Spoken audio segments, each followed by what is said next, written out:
Hey, that actually Hey, worked. hey. And look who just come dragging in. Me? No, look, he made it. I don't know how this is going to work. Let's try to throw all three of us on the screen, see what All happens. right. There he Oh, there he is. is.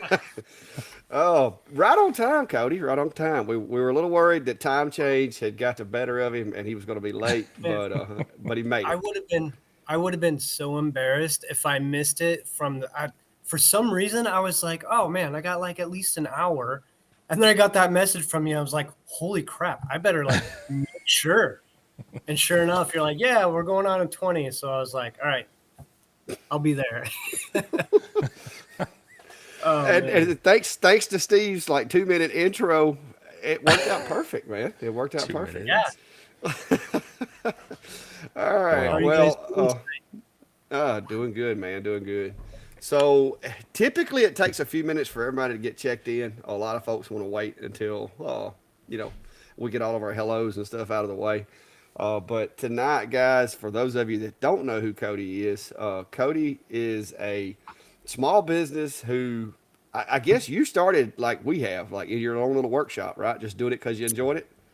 Yes, sir. Right out of my two-car garage. So Cody started his business in his house and has moved up to doing a lot more mass production and a lot more bits and stuff like that. But it's still just you, and you said it's you and your wife, and that's your company, right? That's it. Me and my wife. Sometimes my little girls, they'll, whenever I go to, pack orders, they like to sign the pack slips sometimes. So every once in a while, you might get a pack slip with a rainbow or a unicorn or something. So, but it's just us, just me and the fam. Yeah, but that's good. We're gonna kind of work Cody in it tonight as far as if you guys have questions. I know a lot of you guys have had CNCs way longer than I have, and Steve's had them longer than I have. So we're gonna try to bring Cody on. He doesn't do a lot with social media now. You do have a YouTube channel, right? Um, no, not really. No. But anyway, so we just wanted to, like I said, I got to meet Cody over at WBC at Workbench Con in Atlanta. We talked about his business, and of course, Steve had been pressuring me to try the Jenny bits as well as a few of you other guys. And so while I was over there, I made a purchase, and I think I got a good set. I have seen a couple of bits that I need. I've got to go back and do some more shopping on the website.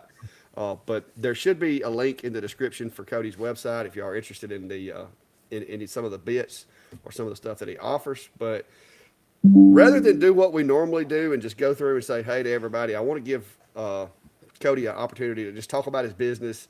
And like I said, guys, he's just like the rest of us. He started out in humble beginnings, and his still. You've got you a shop now. You've got you a little better equipment, but it's I still a do. family-run operation.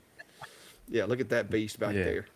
So I'm going to pass it over to Steve if Steve's got any questions, comments, or whatever, and then we'll let you guys kind of get your time with Cody because I don't know what he's got going on. And Steve and I are used to being out till 9 o'clock at night, but Cody might want to cut out a little early. So I'm gonna kind of Well, let everything go over to him and it's Steve. only 5 o'clock my time, so I'm in it for the long run. Yeah, So those Arizonans without changing their clocks. So I know. I always got to Miss- remember that when I'm talking to my dad, whether it's an hour or 2 hour difference. So Right. oh yeah, I forgot about that. Some places don't change their time. Yeah, I except wish Yep. we for didn't. some reservations, they do within Arizona, and that'll trip you up even more. Yeah, So I don't understand it. My entire life we've never changed clocks. uh, And it's funny because as I get older and meet other people who are in different time zones, they're like, "Oh yeah, it's like Eastern time," and I'm like, "What do you mean Eastern time?" I'm like looking at my clock, like it's something to wrap your mind around when you don't do it. yeah, That But maybe that was one of the reasons Cody was so messed up over in Atlanta because that's a couple of time zones from where you are. yeah, sure was. When everyone was going to bed at 2 p.m. in the morning or 2 a.m., it was like midnight my time. I was like, this is perfect. yep. All right, yeah. But yeah, I see there's a lot of the usuals here. Like I said, and Cody, we really don't have a format. I mean, we just kind of get in here, answer questions. So Perfect. if nobody asks any questions, it's just going to be three guys just shooting the breeze, talking. So hopefully we'll get some questions or some at least some comments. Mark says his Instagram posts are really interesting. Is he talking about your Instagram or is that Yeah, what's no, Steve doing? no, that's Cody. Cody's got a good Instagram. Yeah, so Okay. I have Instagram and Facebook. I started on Facebook. That's how this whole thing kind of blossomed into what it is today. And then I got a YouTube, signed up for YouTube, and I had plans of doing a bunch of videos, but life just got in the way and got busy, and so I don't really make any videos. I'm just friends with everybody else who makes videos. So Well, hey, however it takes, man. I mean, like I said, just getting the bits out there and the platform out there, that's going to help. And like I said, and I know Steve does as well, because of course we're both small businesses, and to be able to support somebody like yourself, that you and your wife and your kids, I mean, that's where you get your money from. yeah, That's cool, and I want to be a part of helping you. Like I said, met you over at WBC Workbench, yeah, WBC, and he was, guys, he was hard at it. I mean, he was running around talking to everybody, meeting everybody, and that's one of the things that it takes to grow a business. And like I said, feel free to share with these guys, because they're always wanting to know, how to grow their business, even though it may not be exactly what yours is. It's business is business. A lot of the things that you have to do apply to whether you're doing CNC work, laser engraving, selling T-shirts, building houses or whatever. So, and I see a couple questions. I'll try to hold on to them for just a second, and we'll let Cody kind of give a little backstory so that folks understand. Like I said, sure. this isn't just about CNC, and guys. This is business, building your business, working your brand, that kind of stuff. That's one of the things that Cody kind of brings to the table on this. Hmm. So, how Well, did you get started, and just bring us up to speed? sure. So, first of all, man, I'm so honored to even be visiting with you guys this evening. Like, I love the maker community so much that, like, anytime I have an opportunity to do this, like, it means a lot. It really does. So thanks for inviting me to come on. But kind of telling my story. So I was just like everybody else, like we were saying earlier, 2-car garage. I told my wife one day, I was like, man, I just really want to build a robot in my garage, right?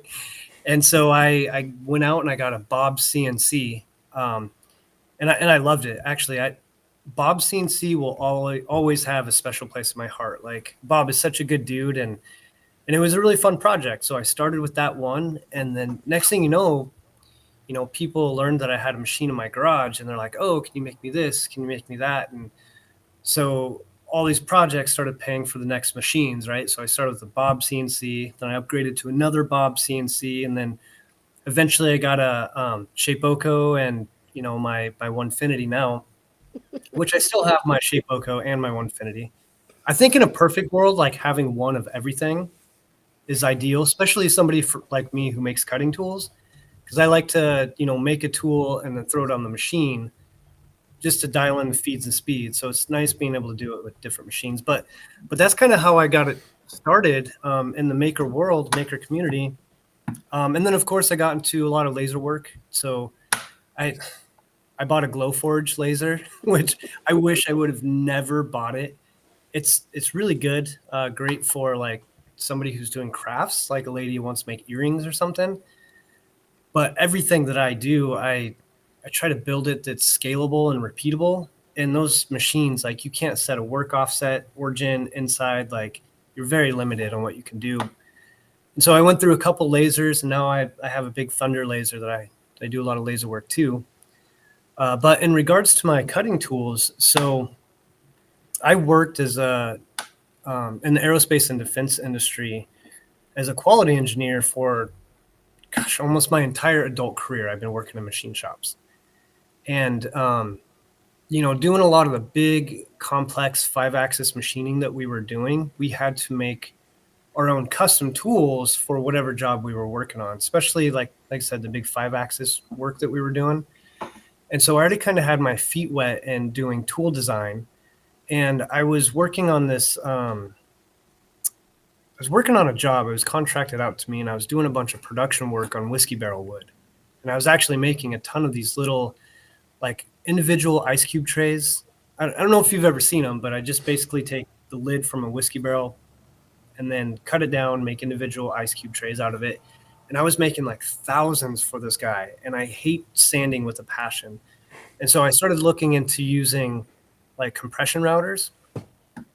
And so I got some compression router bits, and they work awesome if your machine is rigid enough to go the full depth of cut required in order to get the benefits from it. And my machine couldn't do it. So I spent all this money on these really nice Amana like compression routers, but my belt-driven machine just couldn't take a 300 thousandths depth of cut. And so me working in the industry that I did, I started making my own tool geometry. And then the other thing that was cool too is, like, I was in all the Facebook groups and other, woodworking CNC groups. And so I started talking to other people, and, I'd go make some tools, and then I'd be like, hey, check this out. This is what I'm working on. They're like, oh, that'd be awesome if you could try this or try that. And so after several different design iterations, I finally landed with the bit now that we know is the Jenny bit, the compression router. And all of it was purely, like, I designed it just to manage the rigidity issues on my machine. Like, that was my whole goal in life, right? Because I didn't want to do any sanding. And so I made it, and it worked really, really well. And then I shared it in some of the Facebook groups, the project I was working on, and everybody was like, that's awesome. I want to try it. And so I hosted one group buy, and we all pooled our money together, and I had 100 Jenny bits made, and it took off from there. And now, 2.5 years later, I guess closer to 3 years now, I quit my full-time job and went all in and bought that sucker and took over the production process. And now I'm just serving the maker community and really trying to design tools that are better suited for our applications. So with me being an end user of my own tools, like, I get to see a lot of the problems that people are having, out in the CNC community. And so I just started designing my tools around that, just to make our lives better, faster, stronger, whatever. Yeah. And now here we are with the whole Jenny line of tools and having awesome conversations with people. So yeah, that's kind of the Reader's Digest into, what started all of this. Yeah. So I will say this: I have since I got back from WBC, I have kind of laid all the other bits to the side, and I've been playing with them. And I'm running strictly off of the download that I got from your website for the speeds and feeds, and I dumped it straight into VCarve, and that's what I've been running. And I will say, they shred in this machine. I was, a lot of folks have asked me about the Shapeoko, because I know the one that you've got is the older one with the belts and stuff, I believe, wasn't it? Yeah. So I had an XXL 3, a Shapeoko 3. Yeah. And I ended up, I think I sold that to a buddy of mine. And then I got the Shapeoko Pro 4. It was whatever the next one was that had the linear rails on there. So they got rid of the V wheels, but I still have the belts. Yeah, well, I got the 5, which has ball screws and linear rails and everything. And so far, everything I've done, because, like, I'm used to, when I do it with, like, say, a 1/4-inch bit, I'm used to having to go back and sand and, having a little bit of ripple and stuff like that. But I'm telling you, the finish that I'm getting using a 1/4-inch bit now, like you were saying, you don't have to sand it. Like, it is slick. Now I did have to adjust I had to trim my spindle out just a little bit. The right and left was off just a fuzz. But yeah, I've had pretty good luck with it. I've enjoyed it. And Steve had been pressuring me for a year to get your bits. Man, he's kind of been one of the guys that's been with me from the get-go. He's kind of been watching this whole thing since it started. And so, man, Steve, like, you've been awesome over the years. Yeah, I'm trying to bring it up here, but you mentioned Bob's CNC. This isn't quite that. I'll overlay this. This is from, like, oh man, 9 or 10 years ago, and that was my first CNC. Love it. And it's all kit built, but so I started with that. I had bought it from a friend, and then I've used your bits on an old open build ox. I think I've used it on my Stepcraft D600, then on the Genmitsu and the Onefinity, and yeah, they've been so much better than a lot of the other bits, from the very the wooden machines on up to the Onefinity. That's a very rigid machine, and so I've liked them for what they do, but I love them that it's just from what you've been saying. You came as a small business maker. You knew what people like us are trying to do and get by with, and then on top of that, just you're highly involved in the community. But you throw out snippets about your family life and whatnot, and it's always awesome to feel like what I'm doing to support this business is supporting you and your family. So, so yeah, it's been nice. I was trying to remember the first time I bought them. It was in one of the, like you said, those group buys. I was able to get in on that, and I've added to the Yeah. collection over the years. So, yeah, any chance I've had with people, I said, I know they might be a little more expensive than what you've been buying, but they work so well, and he's a great guy that supports it. So, it's yeah, I have no problem promoting them because they do work well. They're worth every penny and more, I think. So, but and we've got a lot of people throw it in comments here too, so we'll throw a few of those up. Yeah, sure. Let's see, Cody, at what point did your wife let you have an actual shop rather than a room in the basement? So, man, it's actually really funny. So living in Arizona, we don't really have basements here in Arizona. I'm not sure why some places have it, and they're really nice, but I had a 3-car garage, and a part of that 3-car garage was built into for like our homeschool office. So I started with a 2.5-car garage, right? And it was like one machine after the next, and all of a sudden, between all my woodworking tools, like we never parked in the garage, like ever.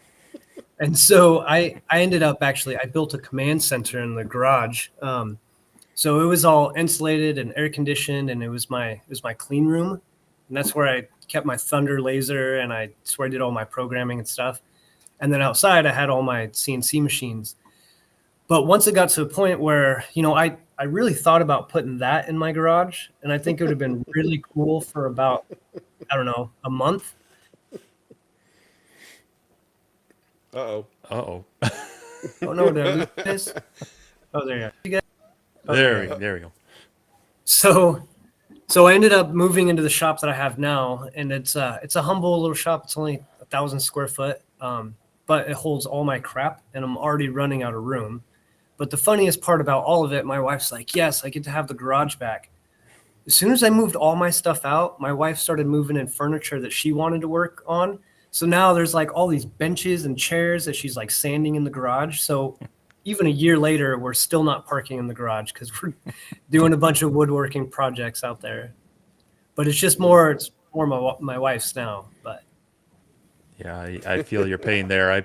I ended up building this garage when there was a whole fiasco with this road construction bit, and we ended up moving our garage off the back of our property in the alleyway. And it's 24 by 30, and it was fully intended to be, hey, well, it'll be a nice place to finally park our cars. And that lasted for maybe a year or two at tops. And it's yeah, I mean, there still are, like you mentioned, there's kids stuff in here. We got bikes and scooters and other things, and so I'm trying to work around that. And that's just one of the challenges of a at-home business, in a 2-car garage. And of course, I was into my model airplane hobby at the time, and I thought, well, that's why it's a little bit longer, 30 feet deep.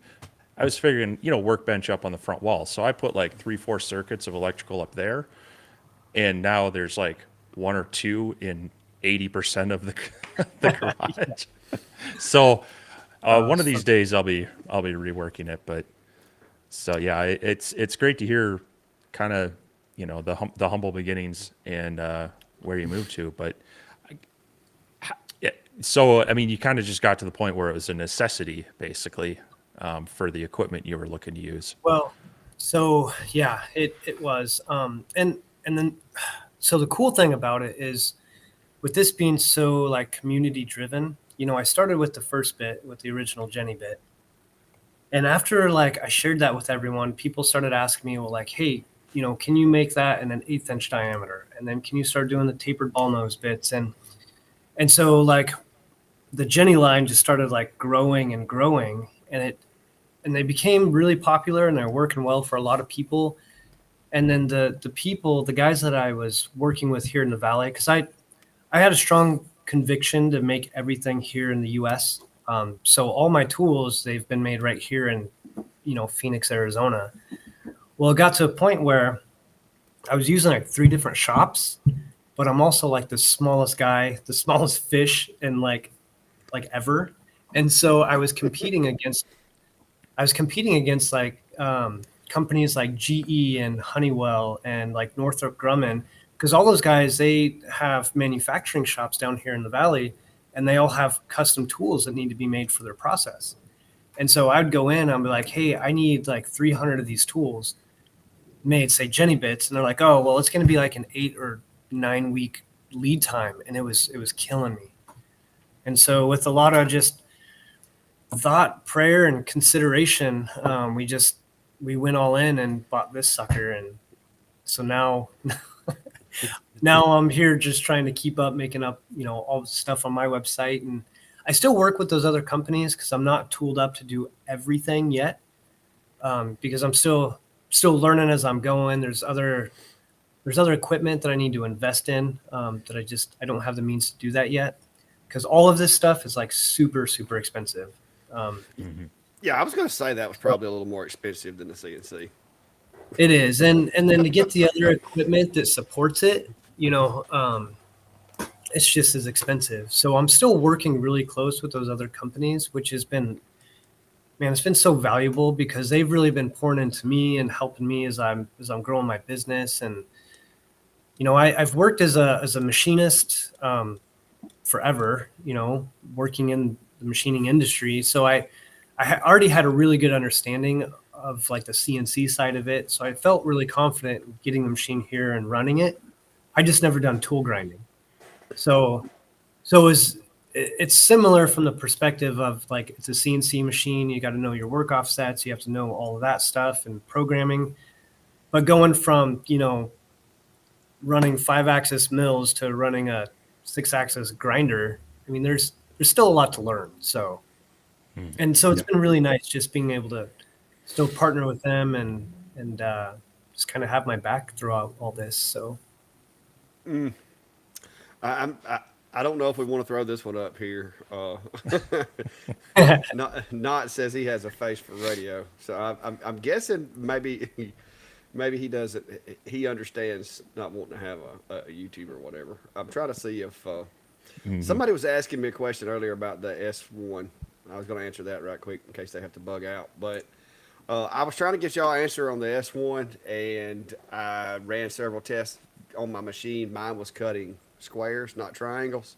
So I thought, well, maybe it's because they run a different firmware. So I went into XCS and tried to update the firmware on the S1, and guys, that was a mistake. Apparently, Xtool decided to zap my machine when I went to upgrade the firmware. As I hit the upgrade firmware button, I heard like a couple of clicks, and since then, I can't get it to do squat. So I have emailed Xtool, and hopefully they'll give me back a resolution to the issue, because it was running perfect. And then I had to go and update the firmware. I was going to try to test to see if it was a problem with the most recent firmware. Hindsight, I should have just kept running what I was running, but I was trying to help you guys out with the problem. So I am without S1 currently until I've tried everything on their website to get it back going, and something happened with that firmware. I don't know if it's because I've got one of the first machines they made or what, but yeah. My S1 is down currently. I So, don't know. Steve, don't update your firmware. I haven't, and that's that's a lot of people that X Tools pushed out their XCS 2.0 beta to 2,000 people, And, there's a lot of people complaining about it, but you got to remember it's beta software. And if you will have a tool and you're running your business on it and you can't live without it, unless it's broke or there's a feature you've got to have, I would leave it.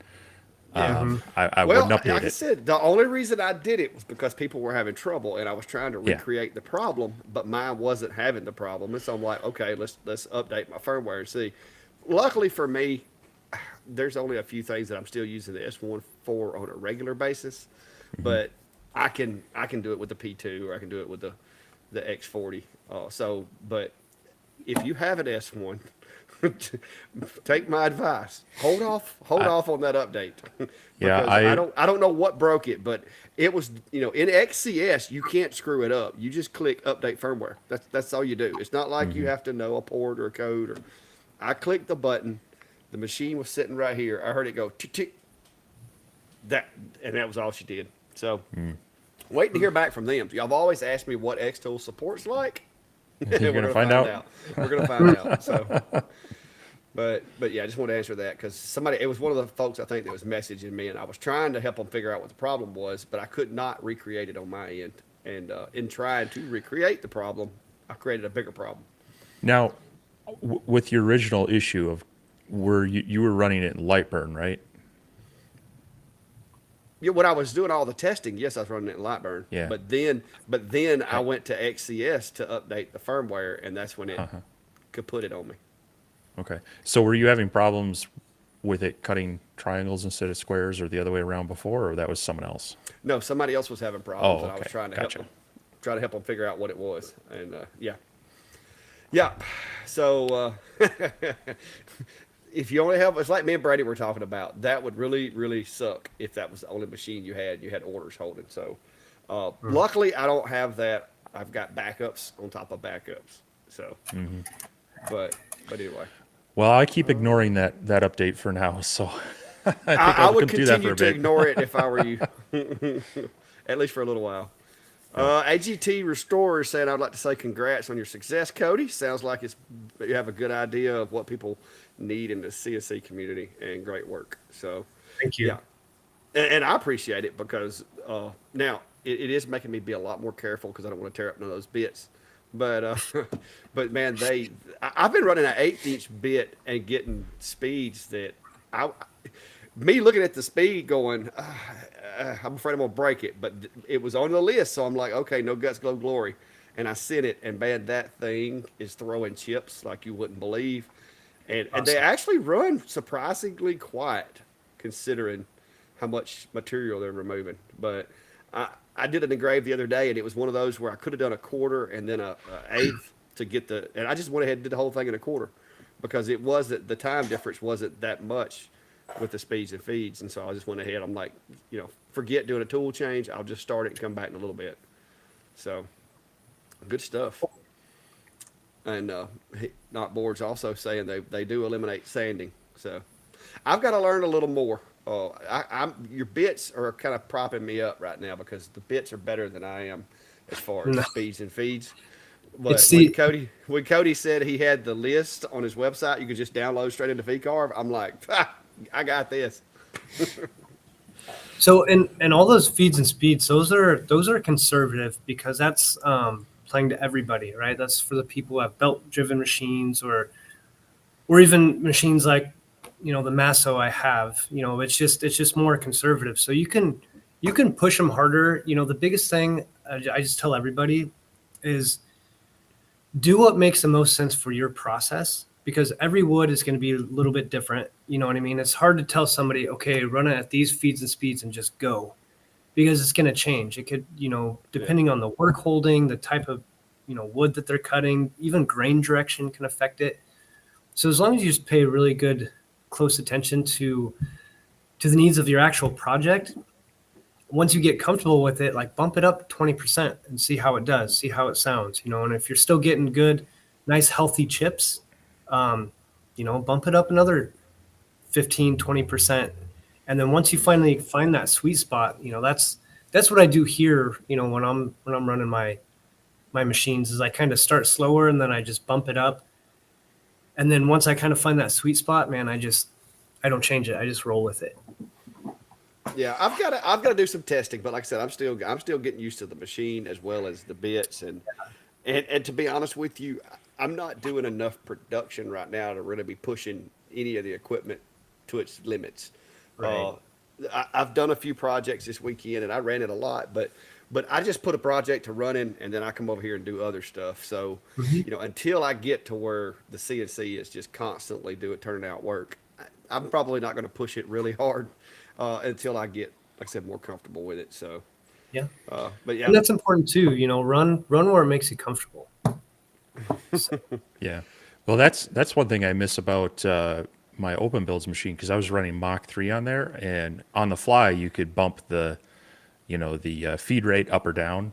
If I was hearing, you get used to noises with CNC machines. You can kind of tell, oh, that's not right from sounds. I haven't upgraded my Onefinity yet to the Elite yet, and having that Masso controller would give me some of those features back that I feel like I'm missing. So it yeah. it it's pushing me towards it. But yeah, I'm kind of in the boat with Clack. I've actually scaled back on some of my CNC work that I used to do a lot of production with, and now it's kind of one-offs. So it hasn't been too bad for me because I'm not, with that I was always like, hey, maybe I can shave 30 seconds off here, maybe I can get a couple minutes there, and pretty soon you whittle down a 30-minute project down to 20, and you've gained a lot of time back. So yeah. Oh, the Onefinity won't do that. I've got a button, plus 10%, plus 10%. So on it, the it on the older, I'm just saying. I'm just saying. yeah, the older one you couldn't. You when you programmed your feeds and speeds in the program, that's what it would run at. Yeah. And so that was one of the improvements they made going to the Elite series with the Masso controller is you have the feed controls and your spindle controls like all right there on the Yeah. Masso controller. No, I'm It's just awesome. messing with Steve. I'm just messing with Steve because he was giving me a hard time about going with Shepoko instead of Onefinity. But but no. Like I said, we decided that, or I decided, I guess I could say, and Steve agreed with me that if we're going to be trying to give content for different people and test out different products, just like your bits, if we've got the same machine, it limits what we can pass along. Yeah.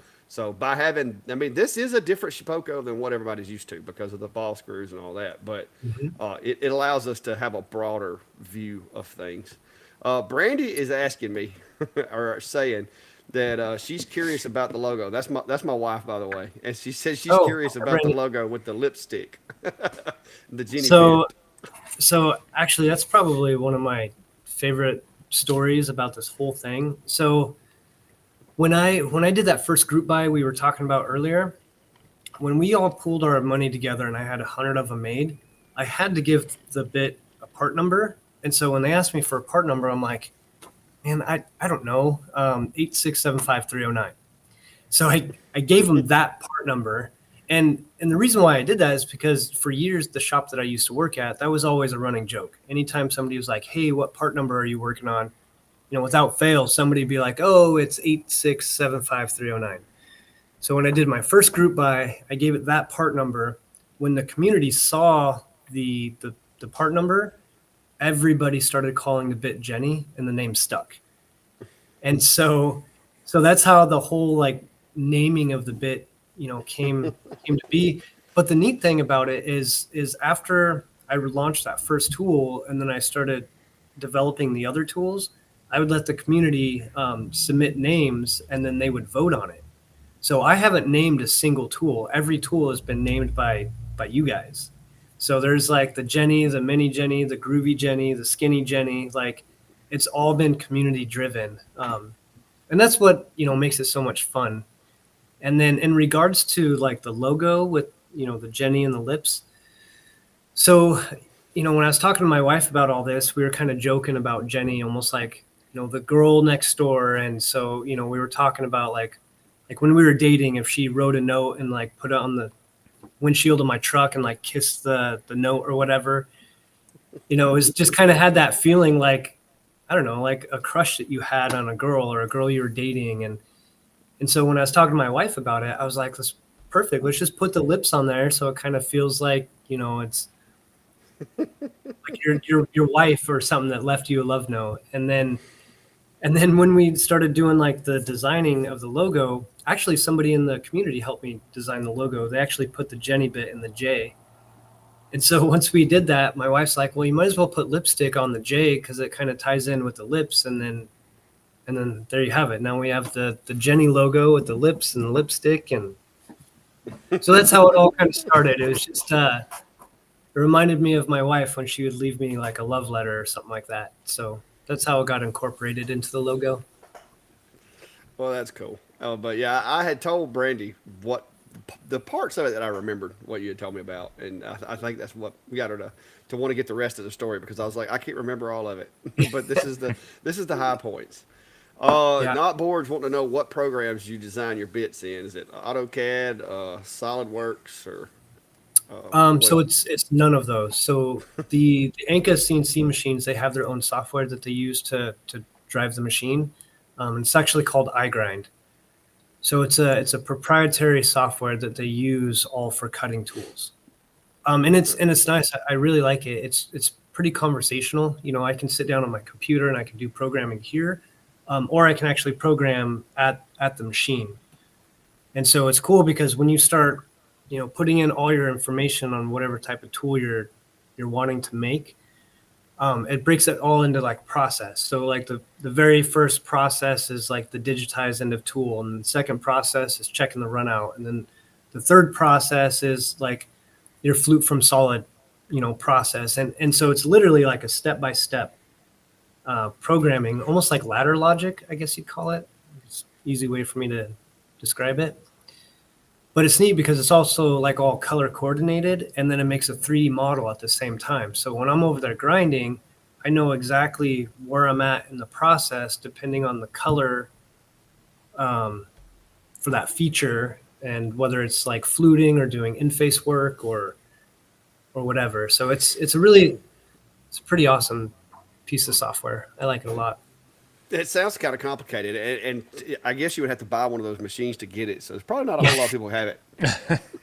No, it's specific to the machine, and I wish it was on. I could maybe show you what that looks like, but I've sent reels and stuff on my Facebook or Instagram. So if you go Yeah, through them, you can kind of see some of yeah. the software stuff. But Yeah, I saw one the other day where basically it was the machine was grabbing the blanks, I'm guessing, and taking them over. And I didn't get yeah, the whole process, but it looked to me like it was taking blanks and then grinding them out. But it was a pretty unique setup. I can't imagine. I mean, I'm just now getting to where I'm comfortable designing some of the 3D the CNC 3D stuff. Getting into like 6 different axes. That's whew, that takes some it takes some training and a lot of concentration. I don't know that I have that kind of concentration. well, and that's the other thing that's really nice about that software is because it has a simulation in it, and it actually has my exact machine. It has the grinding wheels, everything that's needed in order to make the tool. I can run it all virtually on my computer before I run it on the actual machine. And so you do that to make sure you're not going to crash a grinding wheel into your headstock or your spindle. You know what I mean? Like, Yeah, so it sounds. I mean, yeah, there's a level of complexity, but once you kind of get used to it and know it, yeah, yeah, it's pretty cool.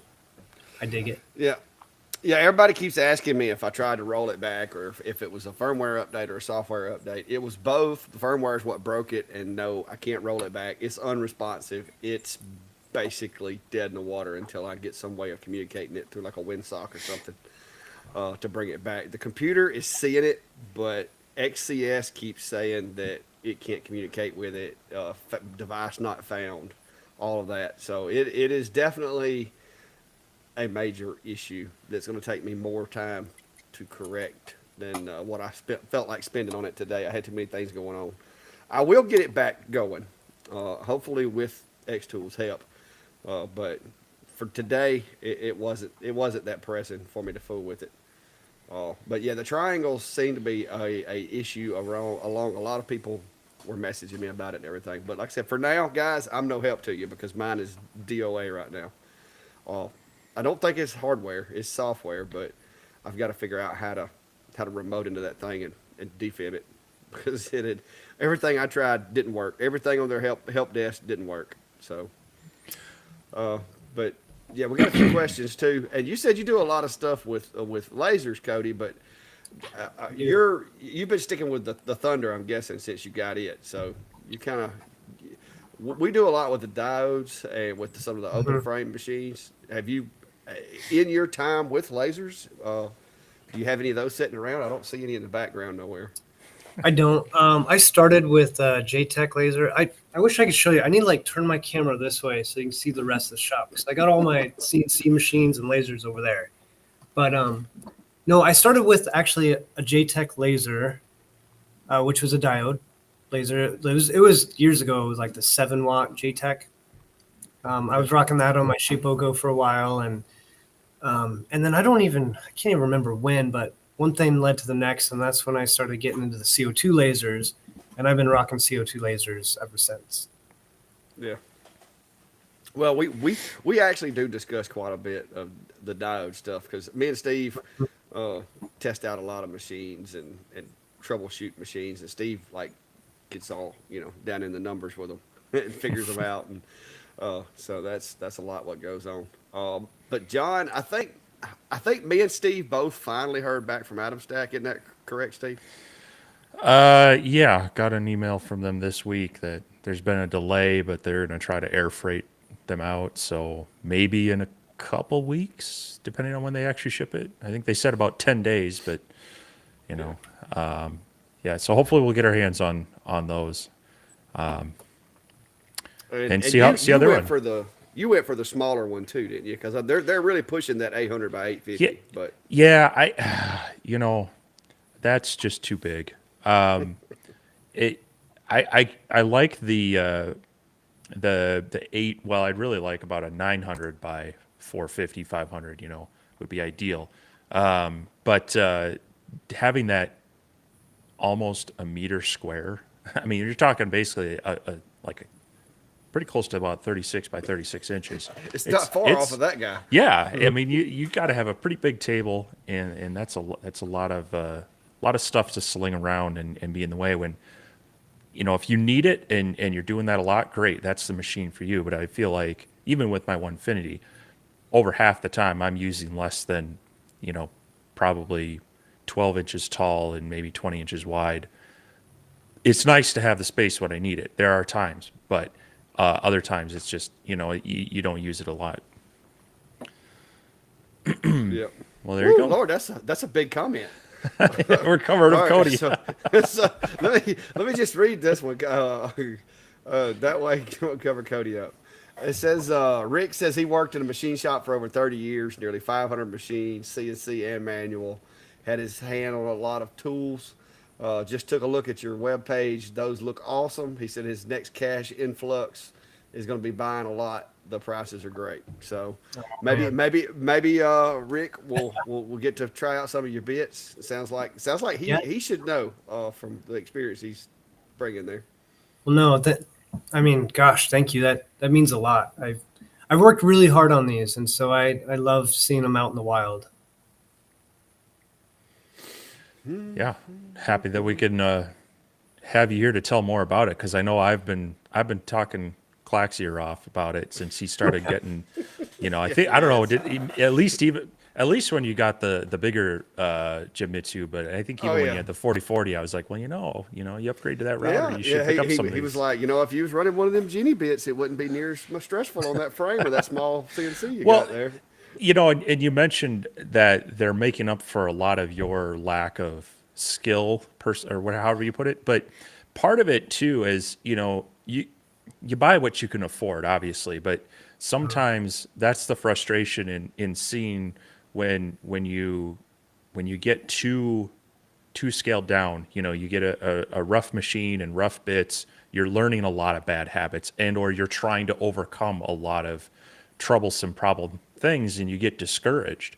Whereas if you can buy the right equipment, and I know not everybody can just go out and buy a Shapeoko 5 or a Onefinity, but if you can get the right equipment, or at least the right bits with it, it's going to make your learning experience easier, and therefore you're going to have successes, and that's going to help build on success versus frustration.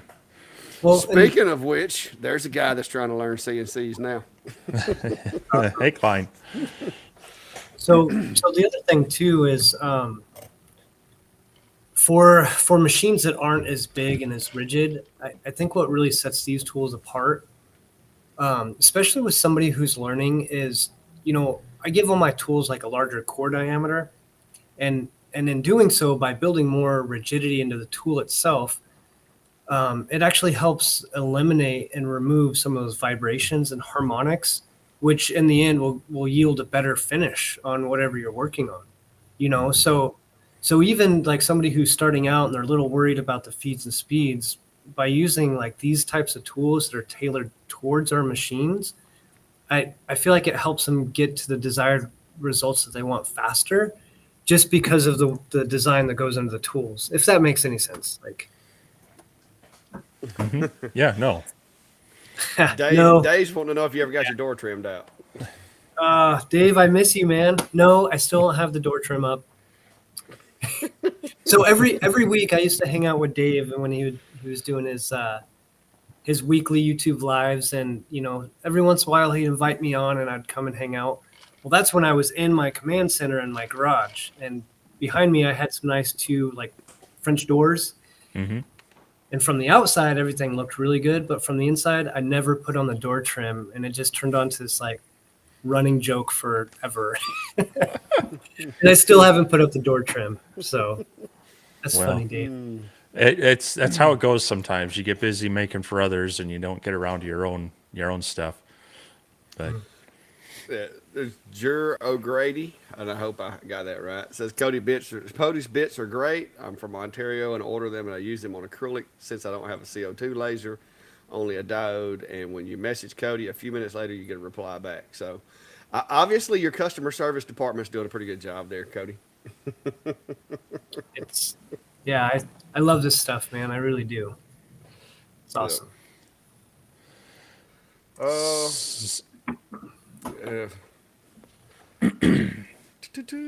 Yeah, Mark's saying that one of the problems with getting the so-called starter machines is you don't know what is something you are doing wrong or a limitation of the machine. And I think that's true, but just like what Cody said and what Steve said, I learned the basic operation on the little 4040, and like I said, Yeah.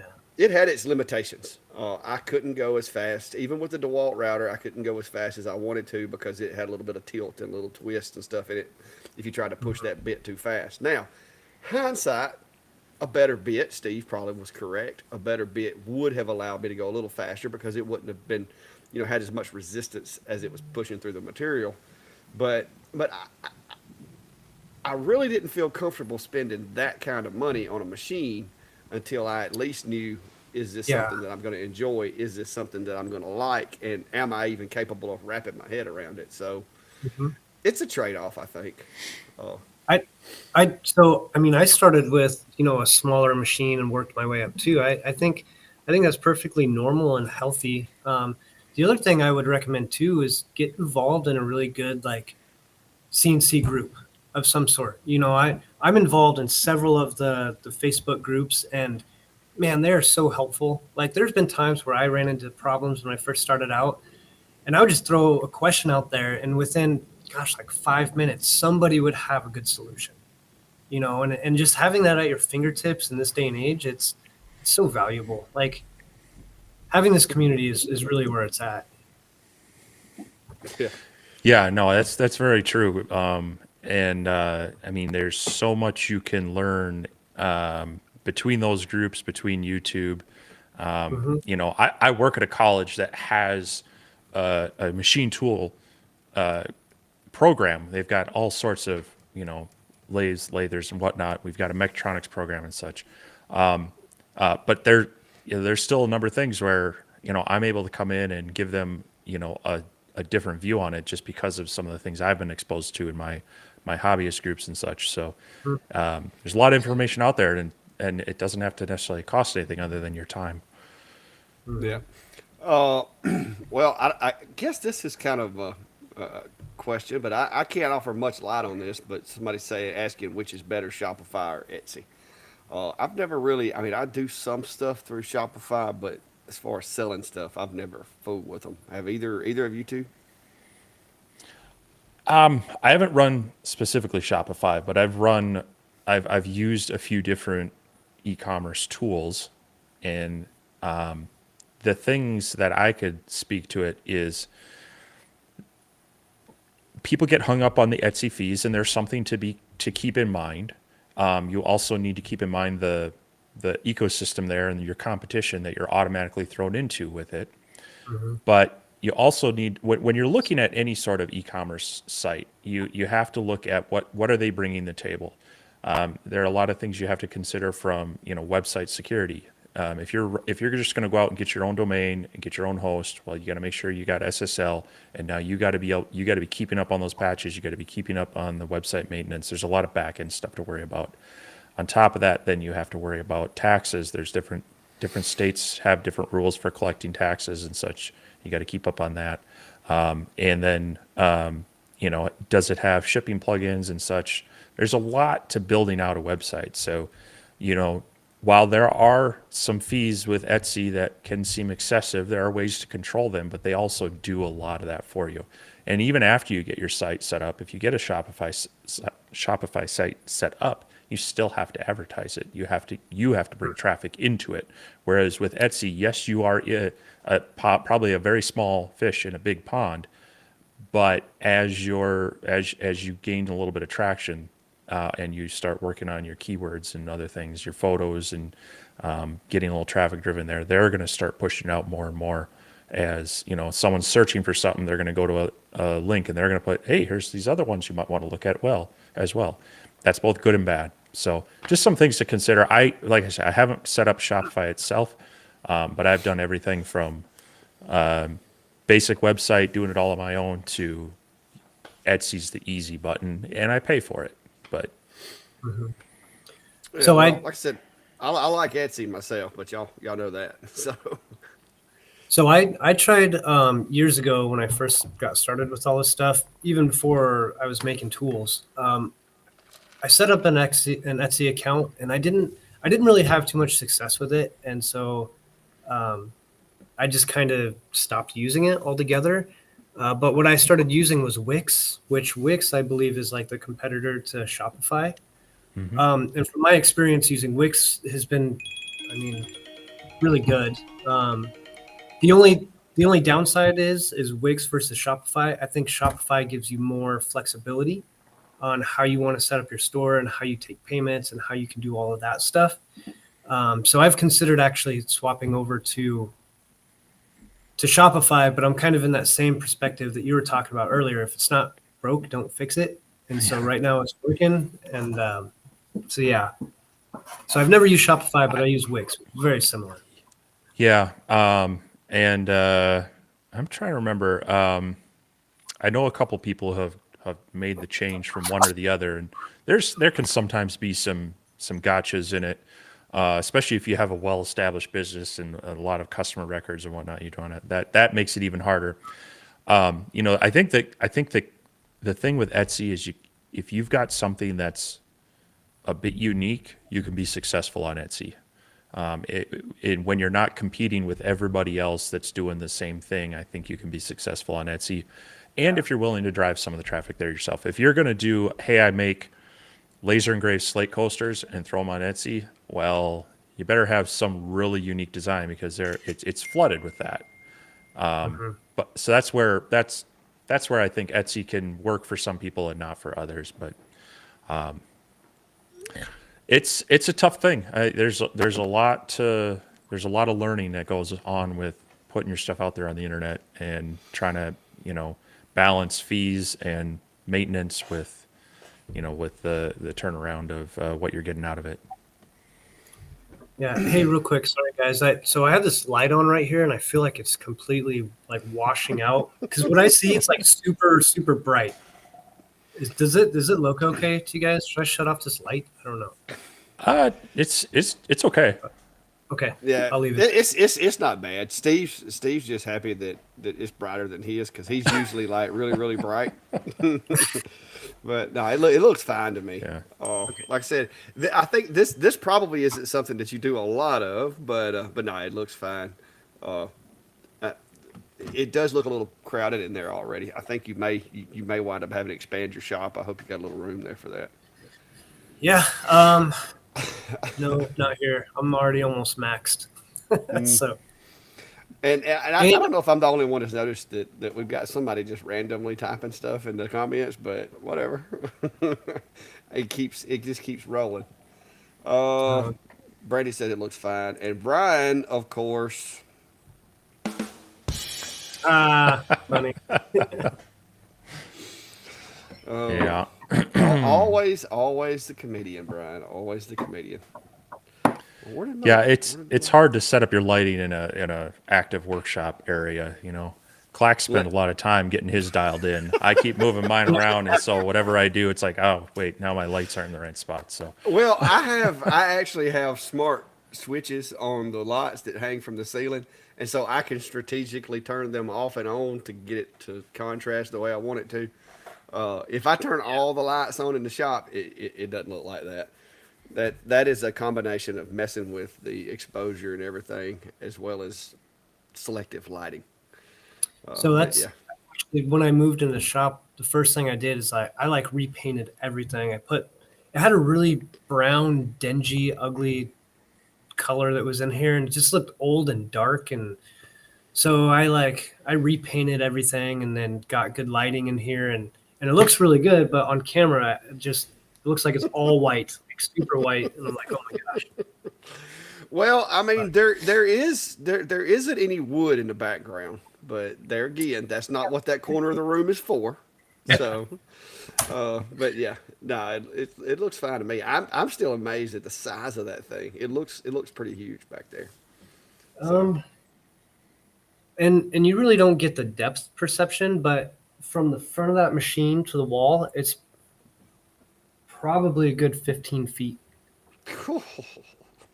So that machine, it runs off of electromagnetic motors, which are awesome because they're super accurate, super precise, and fast. And but the problem is they generate a lot of heat. So if you look over on this side, so that thing right there, that is the chiller that is constantly running. So when the machine's on, it's constantly circulating oil. And that oil goes into a chiller that's back behind the machine. So do you see that ductwork that's going up and over? So I have that set to where it's chilling the oil down to 70 degrees plus or minus 1 degree. And so it's constantly running, cooling the oil down to go through the cooling jackets of the electromagnetic motors.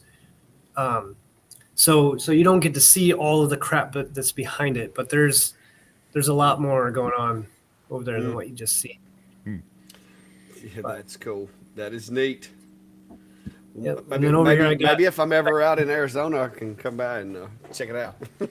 dude, if you do, I'm telling you, you should come. If you ever come to Arizona, I'll give you the nickel tour. I'll put you to work. I'll let you make your own Jenny bit. You can take it home with you.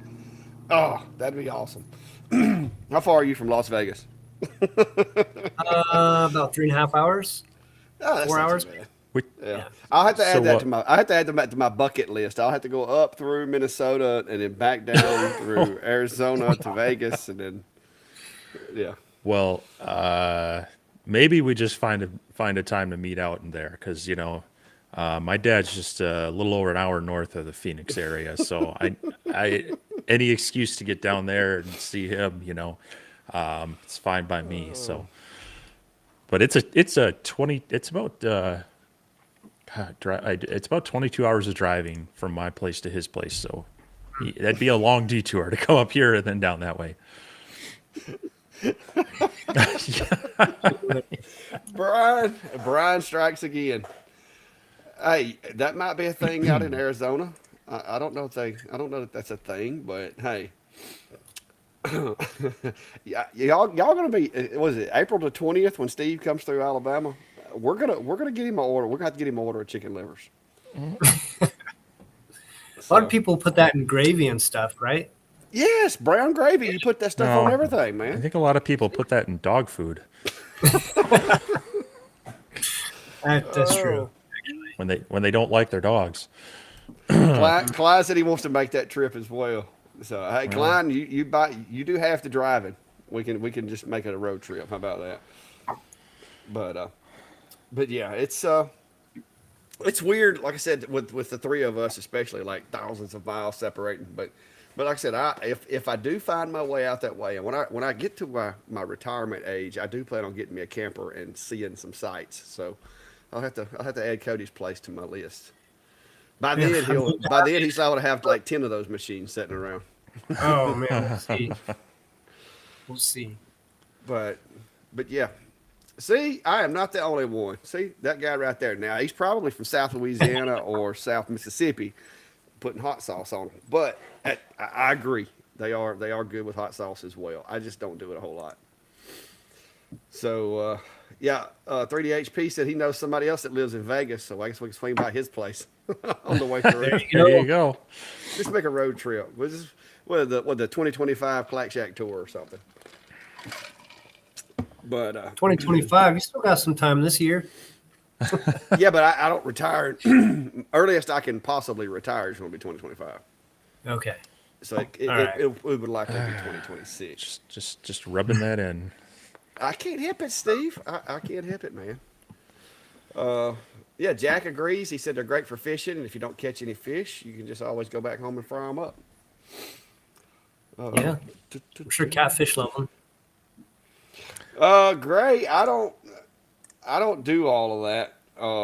To be honest with you, I don't put that kind of stuff on my vehicles and so forth.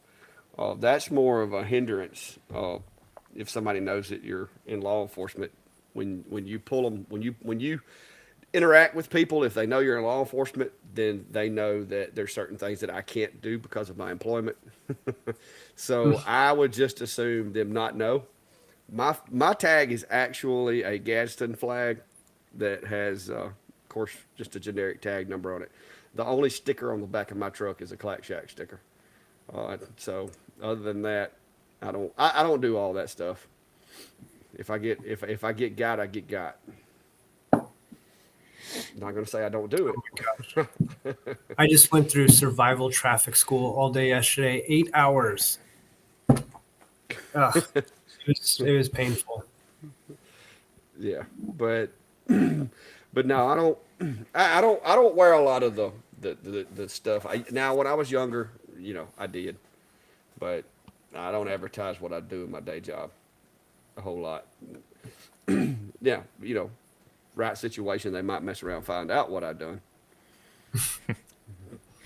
I went over to Atlanta. I drove around Atlanta for 3 days and nobody tried to mug me. All right, So- Tim. Yeah, throwing a question out there. Go ahead What's with the it. best way to get the laser burns off of wood after a cut? I've lowered the power and raised the speed, done a test pattern, but still have the black. Will water get most of it or all of it? Well, honestly, if you're cutting material that it can't get through in one pass, that's when you're going to start getting more of that marking on the top and the bottom.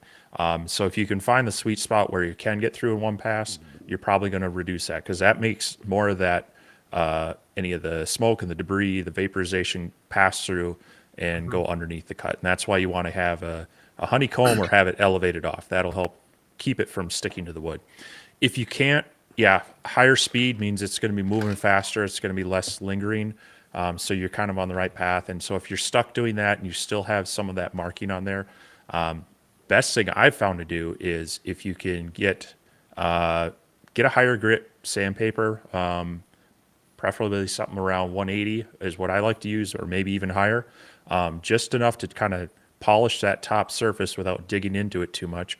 And if you've got a random orbit sander, you can take your pieces out and just, it'll sand off without really cutting into, your top layer or through that veneer. You just want to really lightly kiss it.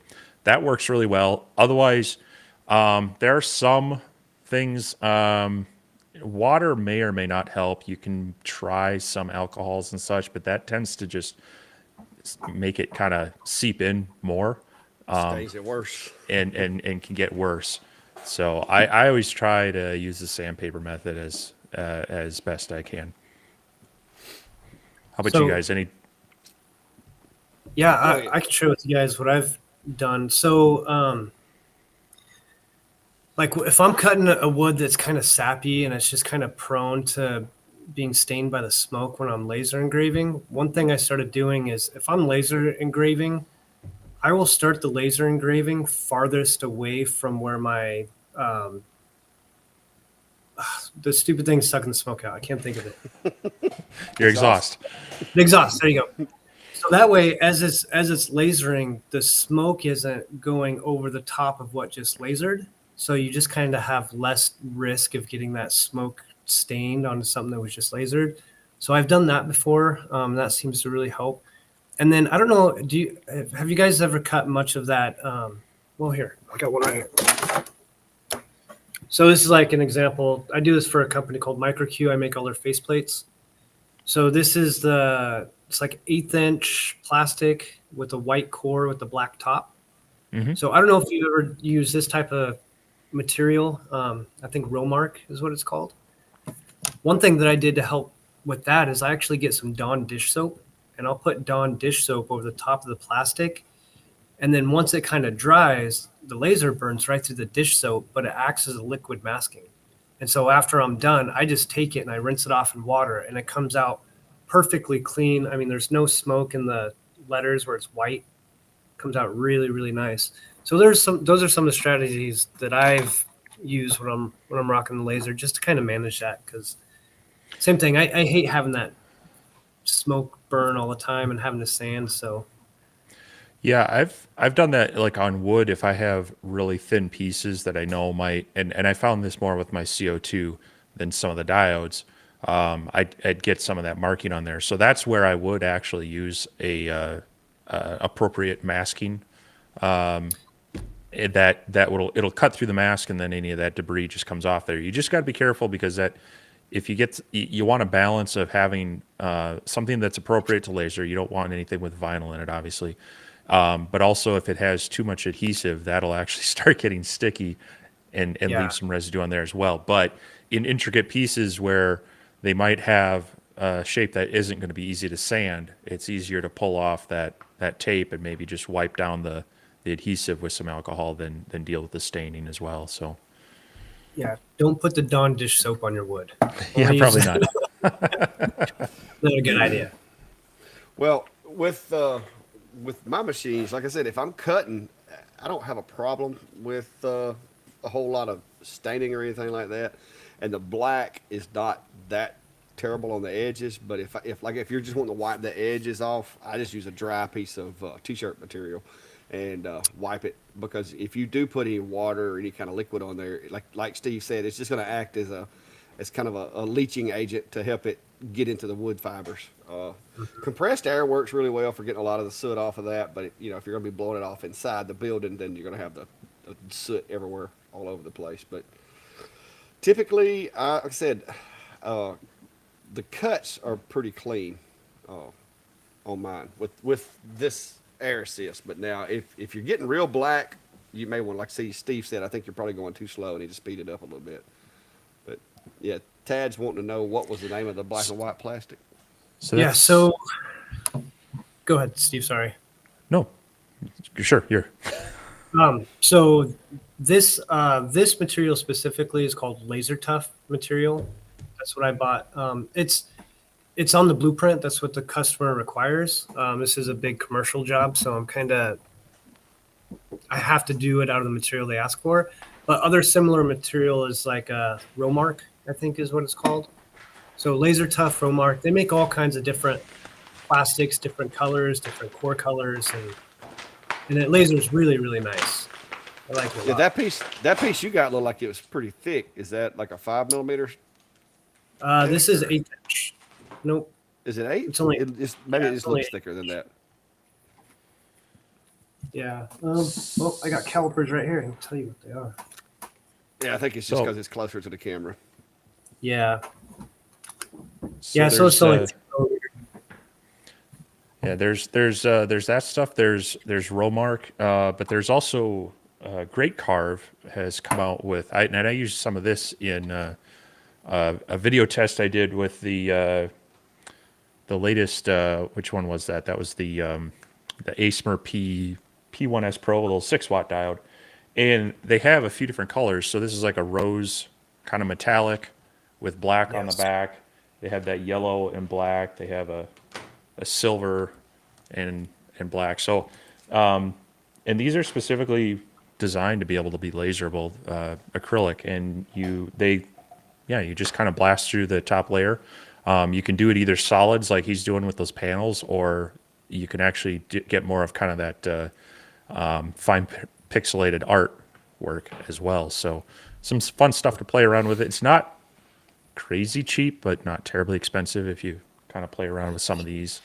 That you can find some to work with. So Yeah, this laser mark material that I use, it's expensive. It's like $100 a sheet, and the sheets are 2 foot by 4 foot, and they are crazy heavy. So shipping is shipping can be a bear sometimes, but Yeah, but I'm sure if that's what they require you to use, I'm sure they took that into consideration whenever you quoted the job or whatever too. So. oh yeah, it's all built into it, because like I said earlier, I do a lot of commercial production work. I mean, that's how I started making my cutting tools to begin with. As I was doing a bunch of production, I had to figure out a better way of doing it.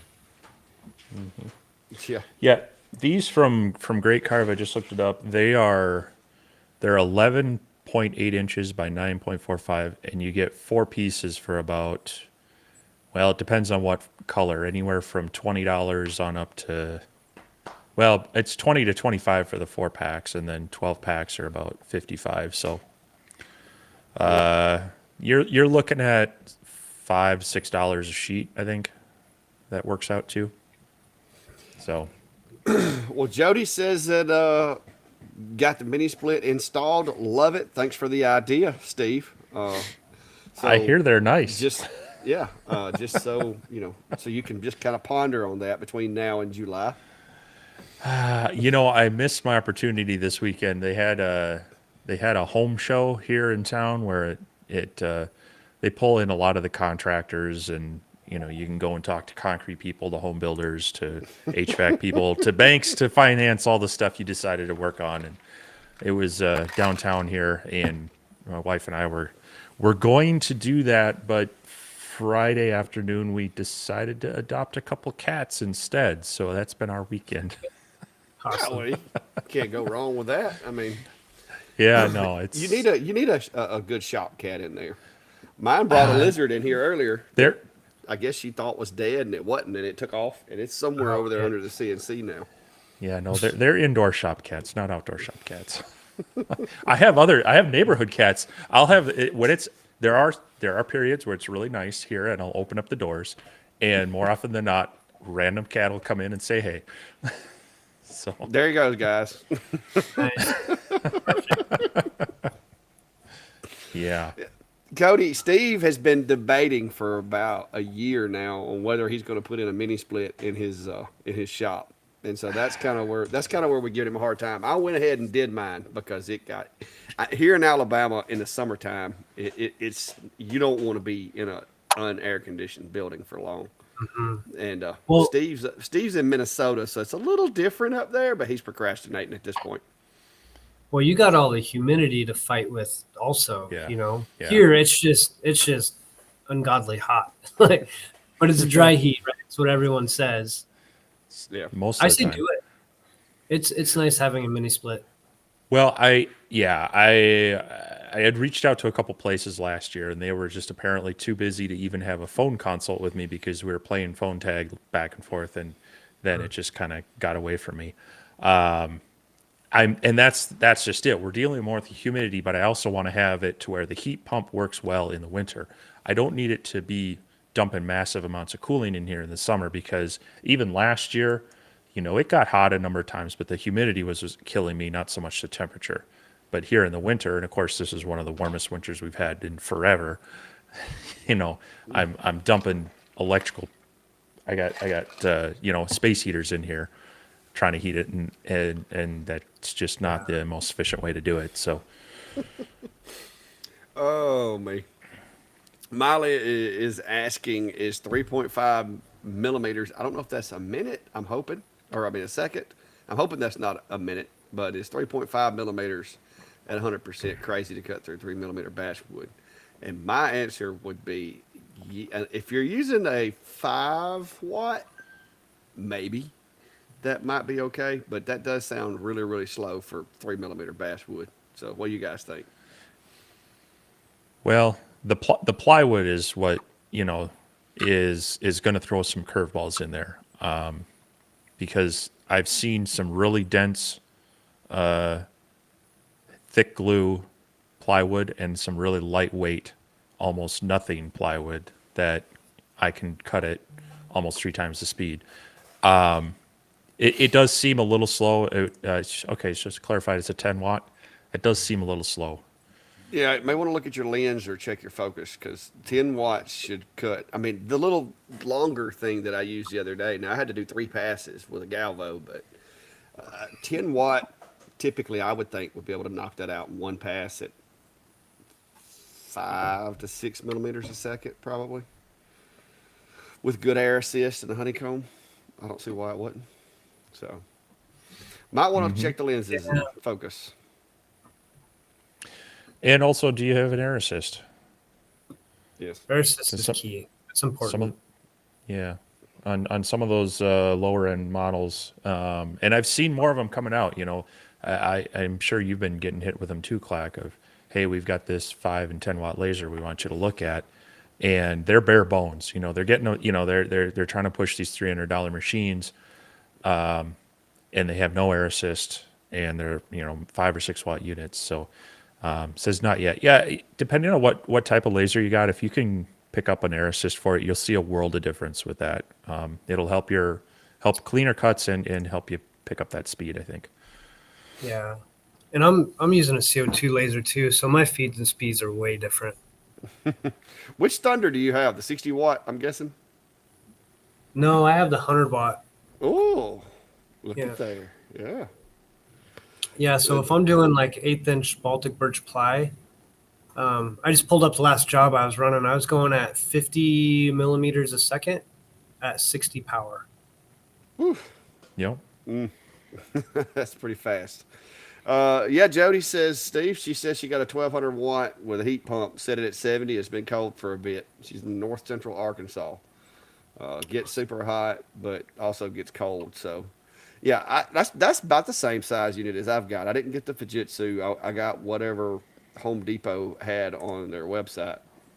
But so far, it's working really well. I did have to add a dust filter to the top of it to keep from stopping the coils up because those little slide-in filters that they use are really terrible. So I fashioned myself a little box basically to put like a sure enough HVAC filter in. I just change it out every couple of weeks, or at least take it outside and blow the dust out of it because it's usually just sawdust and stuff that gets in it. Because this is not a static free, or not static free, a dust free zone at all. It's very dusty in here. yeah, I've talked to a number of people who have kind of mucked up their units with sawdust, so it's definitely good to do that. Yep. What's up, Daniel? There's another guy. I think Cody, you probably met him over at WBC. Daniel Yeah. there. I sent Daniel some 3D print jobs the other day because he's apparently does a lot of 3D printing, and I had people wanting me to do. They asked me to prototype a design, and I built the design, prototyped it, and sent it to them, and then they wanted 150 of them, and I'm like, I'm not set up for that. I've got like an Ender 3, and I'm not set up for that kind of production. So I sent that over to Daniel to see if he could help them out with that. But that's what it's all about, guys. As far as another thing that I've got coming out, hopefully tomorrow. I just changed. I got rid of Spring because the shirts that Spring sells weren't holding up like I wanted them, and they're a little more expensive. So I've got a company, local company that's making my shirts and stuff now. And I did a video on that, and I mentioned Steve in the video, but we're not going to go any further than that on that. We'll let y'all watch it and find out what part Steve played in that. Brandy thought it was kind of funny, so that was pretty cool. but that'll be coming out tomorrow. And if you hadn't already, Cody, you said your biggest account is Instagram, right? As far as Actually, social media. my Facebook is bigger than my Instagram. Okay, so go check him out on Facebook. I think I dropped your page in here. Did I not, or But did I? but I'm on both though. I started with Facebook and the Facebook groups, and so that's where it kind of organically grew. Yeah. But I'm on both. Well, believe it or not, that's actually where I got started was in Facebook because I was doing. I bought my sawmill because during COVID, lumber prices got just insane, and so I bought a sawmill and was working on my sawmill. And people were asking questions because everybody else was buying them at the same time. I grew up in a house with a man who ran a shop for a living. It was a mechanic. That's all we did. That's all we knew was fixing cars and stuff like that. And so fixing a sawmill kind of came easy to me. So when people started asking questions, I started answering them in Facebook groups. And then they were like, well, can you do a video and show me how to do that? So that's when I started posting stuff to YouTube, was to just share with people how to adjust this and how to sharpen that and how to do this. And then next thing I know, the YouTube channel surpasses the Facebook by leaps and bounds. So, so that's kind of how I started as well. So I can sympathize on that. But I'm still trying to get Facebook off the ground. It like just stopped growing after about 3,000. I guess you could say likes. I think is what they call them over there. Yeah, I think so. I think people can follow you there, and I'm still figuring out all the dark magic with the algorithms and Instagram. Like I don't know. I just figured if I keep chopping wood and pushing forward and working hard for the community, like it'll all come. So that's kind of where I'm focusing. Grace at her graphic department just got a 8x24 CO2 system that cuts half-inch aluminum in 3-inch circles in a matter of seconds. Ooh. That is insane. I bet that doesn't plug into a 110 though. No. Probably not. Yeah, that dog will hunt. Man, that's awesome. What's up, North Alabama? He's passing through, he said. Sweeping air compressor. Yeah. Well, yeah, all this talk about mini splits and people running AC. It's we're still roller coastering up here, but they keep talking. I think the local weather station told us that we had 9.2 inches of snow over the winter total, and there's really not a lot of sign of any coming the rest of March. We still could, and we've had snow in April and in rare cases even May, but we've had single snowstorms that are over 9 inches, and to get that in a whole season. So this has been I've gotten lucky this year. It's been mild and it hasn't been warm, or it hasn't been cold. It's been warm enough to be reasonable. But this summer and next winter, I'm sure I'll want to get something in here. So it is on the list to try to figure that out here this spring. Yeah. Martin, no, I cannot take on any more production of anything right now. I'm getting my toes into the CNC world and trying to come up with some products and sell some stuff and make products on the CNC. But between that, the laser stuff, the content, the channel, I don't have time for that. I do customize, like I like Carhartt stuff. So like when I go out, if I buy me a new Carhartt hoodie or something like that, I do let Brandy like use the silk screen thing to do those type things. But as far as doing a bunch of shirts and trying to sell them and ship them and all that, I don't have time. So just like with Klein, because I got a job the other day for, what did Klein tell me? It was 30 or 50 tumblers that's a company wanted here in town, and I sent it over to Klein because I've got all I can handle with y'all seen the list on the back of my board, my door over here. I'm still fighting that thing, trying to keep it beat down. I did 3 cutting boards, 2 stove covers, a 3D pizza plaque on the CNC, and a couple of other little small jobs yesterday. And my day was gone by the time I put out a video. So I just don't have the time. So a lot of that stuff, I try to give it to other small businesses. And we have another company, kind of like what Cody and Steve and I have all done. The ladies that make this shirt started like literally in their spare bedroom or their craft room or whatever. And now they have a shop and they have a store and they have a building. and I'm trying to give back to them and support them by letting them make the shirts and sell them to you guys. And I'm not making any money off of it. All I'm doing is just doing it to support them so they can grow their business. Kind of like Cody. I don't make any money off of Cody's bits. Cody's a nice guy. He's doing what we all do, and I just want to see him. I want to see him do better in his business and continue to make growth. And also, I want to see more, bits come up. So because so far I'm loving them. I don't know. I've got to go through the catalog and look and see how many of them I have. But if there's some that I don't have, then I'm definitely going to be ordering them. Did you? And once I get them, I want the full set, and I'm going to see myself like a holder for the Jenny bits. Yeah, and it may or may not have your logo on it, but I'm not selling it. I'm just going to put it on my bit holder to advertise for you. No, man, you're more than welcome to use my logo. I don't care. That's. But that's because I started to make me a bit holder for them yesterday, and I was like, wait a minute, I don't have the full set yet. I don't know that I have all of them. So. Yeah. Did you? I can't remember. Did you pick up the V-bits? I think I got one of them. Hang on, let me get what I got. Yeah, I think I'm missing just the what is it, the 30-degree one? Oh, which by the At way, this point. I should be picking up a bunch of those from Coding tomorrow morning.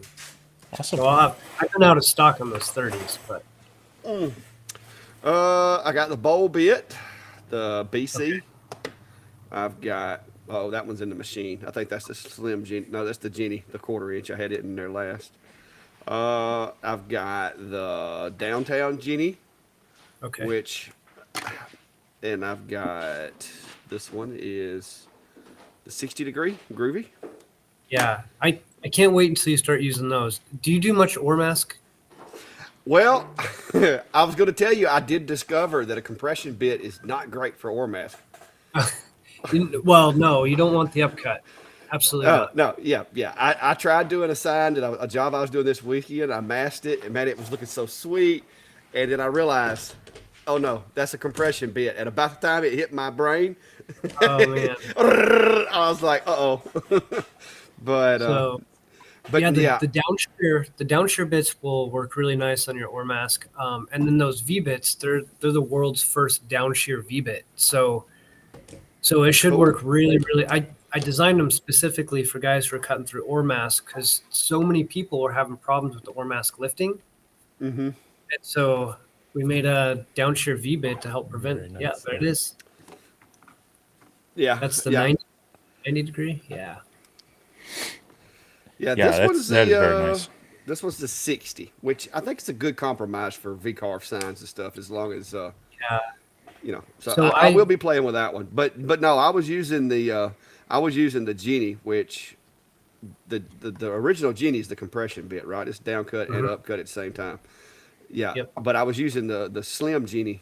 It's the one that I was using at the time, that the ore mask incident. So, but I realized it. I was like, wait a minute, that probably wasn't the best bit to use for that application. But yeah. No, hit me up when you go to do some ore mask because I'm really excited for you to try it. I think you'll like it a lot. I use the 90 degree more than the 60, but that's because I do like a lot of like flags, and on the Union I'll use the 90 degree for all my stars. Yeah, and it just well, like I said, I plan to make another order, but this is a pretty good start. I've got to go through the catalog and see what I don't have, and then I'll be placing another order. You have almost all of them. I mean, shoot, I started with one tool 2.5 years ago, and I think I'm up to 13 now. 13 tools. Yeah. So I'm slowly but surely building them out. I have to appreciate the evolution of the product labeling. Where we start out with oh my gosh, you do something as basic as that to the black and white labeling on this one, and then now getting nice and fancy with the nice, easy to read, clear labels. And what I love is having the speeds and feeds right on there as well. I can't believe you have some of the original tubes. Like literally when I was making these, I was just throwing them in tubes, and I was taking a black Sharpie and putting on there like MJ for Mini Jenny or whatever. Yep. That's so funny, man. Hey, Steve, you need to take that one and put it like on a build you a display for it. That'll be a collector one day. That's so Well, funny. I love it. You've but had yeah, that tool no. for a long time.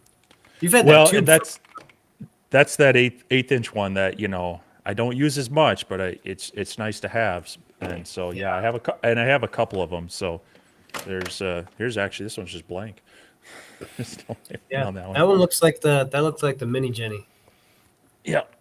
Let's see here. the 1/8 inch compression router. Yep.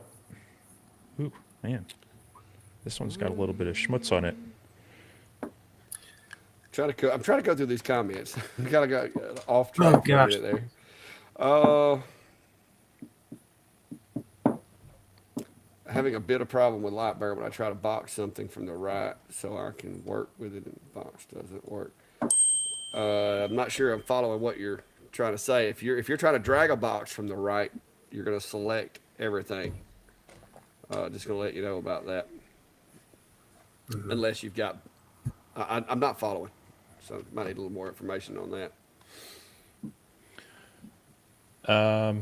Well, here's another one since we were just talking about some of the bits. Two-part question. Do any of you use a compression bit majority of the time for cuts over just an up or down cut bit? There are Winfinities being delivered this week if you had to start with 3 or 4 bits.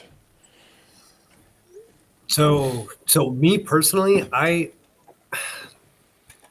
hate doing tool changes, and so I try to program everything with one tool. And I use that compression router for 90% of everything I'm doing. The only thing that you really need to be mindful of, and again, this is why I developed this tool to begin with. On other compression routers that you can buy from other companies, the upcut portion is really long, right? Well, on the Jenny bit, it's only 0.1 of an inch. So the minimum depth required is an 1/8 inch. So if you're using that compression router for cutting out profiles, you'll be good all day long. If you're using it to cut pockets, make sure your pocket is at least an 1/8 of an inch deep or deeper, because if you don't, it's going to act like an upcut bit and you could get chip out. So that's what I personally do with my process, and that just works for what I do, because I do a lot of production work and fixtures and stuff, and so I just try to get as efficient as I can. But if you are doing other pockets and say you don't want to worry about like the depth, or if it's not deep enough, down shear bits are the other go-to. So those are like the two that I use. I use like the 1/4 inch compression router and then the 1/4 inch down shear. And those two I just use all the time. Yeah, I was before I got yours. I was just using a downcut bit, and I've still, I still like the downcut bits too. But like I said, since I've got the compression bit, Steve was telling me that how much faster it was at cutting and all that, and I've been running it. But I've got to go through here and pay attention to each one of them, and like I know on here a lot of your bits, it says make sure you ramp it instead of just plunging it in. And so I've been having to make sure I make a conscious effort when I'm running this bit. I have to add a ramp to it and that kind of thing. So I am still in the infancy of learning these machines. So yeah, and it's okay. Like if you can't do a ramp plunge, like that's okay. It's better for your machine. It's better for the tool. It's better for the workpiece. I ramp everything. So that bowl bit that I gave you. So what I did when I designed that is there are some people that don't have a ramping capabilities because of the software that they're using. Yeah, that guy right there. So if you notice that crazy. So that guy, I made it so it's got 3 flutes on it, and if you look at the end face, 1 flute goes past center. So if you don't have the capability of ramping, you can still plunge to whatever depth you need, and it'll still cut fantastic. okay, yeah, the one of the teeth are kind of offset. Yep. Yeah. So with one cutting on center, that allows people to plunge if they don't have ramping capability, Yeah. which is super nice. Cool. Let's see here. Looks like Gray's got a good question. Yeah, if you can, I don't know if it'll let you, but if you can hit it, you should be able to throw it on the screen. I'm trying to find it. I He's don't got a know. couple of good ones. Here's the first one. How do you keep the bits clean? What do you use to clean them up? So I highly recommend Simple Green. It just works really well. Yeah. There's been a lot of times people call me and they're like, "Man, my bits look all burnt up and I'm all worried about it." I'm like, soak in Simple Green overnight, get you a nice stiff brush, to clean it, like a stiff nylon brush, and then clean it the next day and see how it looks. And like 90% of the time, it just has all of that like pitch and crap built up on there, and it cleans right off. But Simple Green works really well. That's what I like to use. Yeah, I use that on most of my cutting. Even my table saw blades and everything. I'll let it soak, like you say. Sometimes not even that long, but yeah, overnight, and then just come back, like you say, a nylon, like a stiff brush, uh, and night and day on table saws and any cutting, drill bits, things like that. Anything where it's picking Yeah, up that pitch and that debris. Simple The, Green works really well. Grace says I'm getting too much sleep, and that's what I try to tell people. There's not enough hours in the day. But I think Daniel said he's fixing to check out. But yeah, Daniel, like I said, there are lots of guys around here that I send work out to, but I always try to support other folks, uh, Yeah, especially that's awesome. here locally. And, Well, I and hope you have a Grace safe and Grace trying to solicit for me, but I got this. I can I can buy my bits, but I will have a full set. Y'all can count on that. I just have to pace myself. Uh, Make sure I don't spend too much money because. Well, and that's something that both Clack and I have tried to make a bit of a habit of is supporting other content creators, other makers, people in the Mhm. community. It's good karma. What goes around comes around. But it's what has helped us is other people spreading the word, talking about us, and bringing us referrals for our business or bringing us subscriptions and likes from our content and such. So we really believe we're not trying to keep it all in house. We're not trying to do everything ourselves. We're trying to raise everybody up as a group as we can. It's a good support structure for each other as small businesses in your community, and part of that community is online. So Mhm. Larry's asking an interesting question. How much is a full set? I mean, do you have that? I didn't see it on your site. It was like packs, but maybe Yeah. that's an option. So, no, I don't have a full set on my website. I think last time I went through and I added up each of the tools for everything, including like the bull bit and the V bits, I think it was like right around $450. I think Oh, so I came pretty close then to getting the I, whole set. I can't remember. I'd have to add it up again. Yeah. Well, they could just go to your website and just add to cart and like add them Yeah, all. just add everyone to cart and it'll tell you. It'll add it for you. That's what that's almost what I did. But I had talked to you and you told me make sure you get these two sets.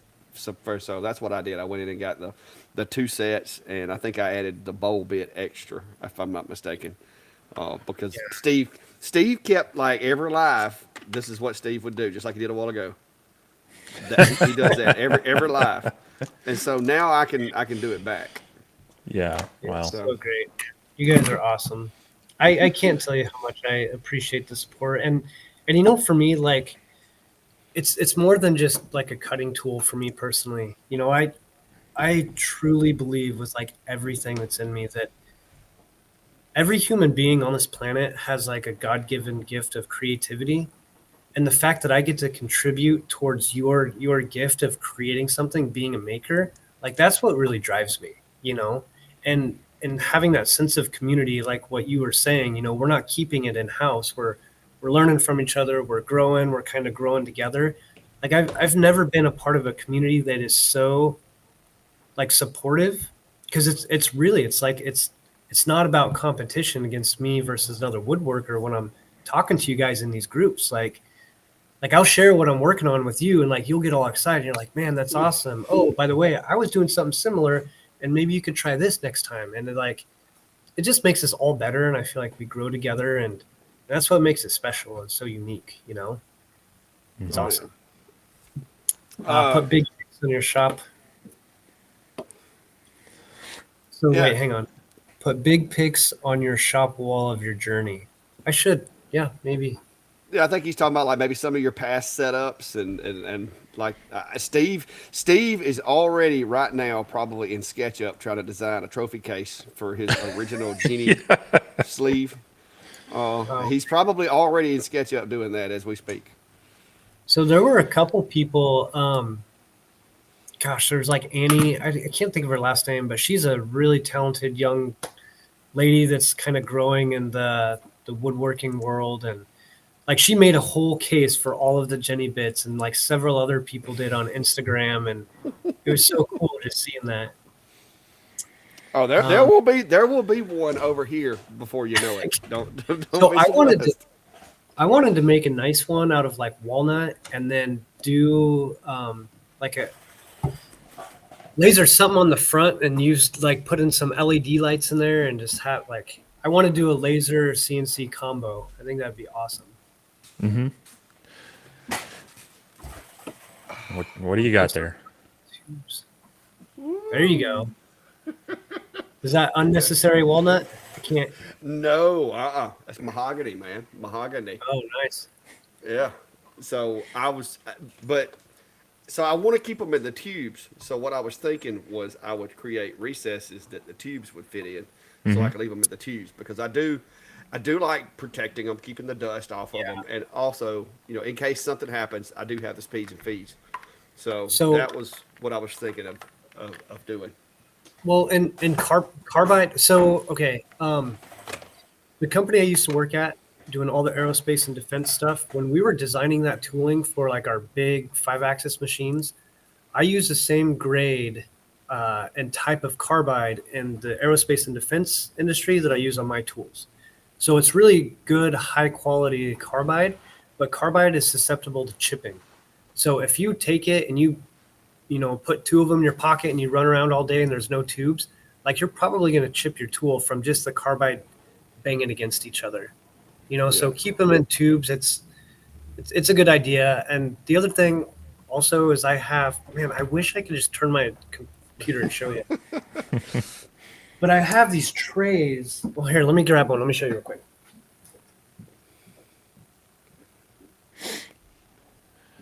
He'll have cameras all over his shop next week, like I got.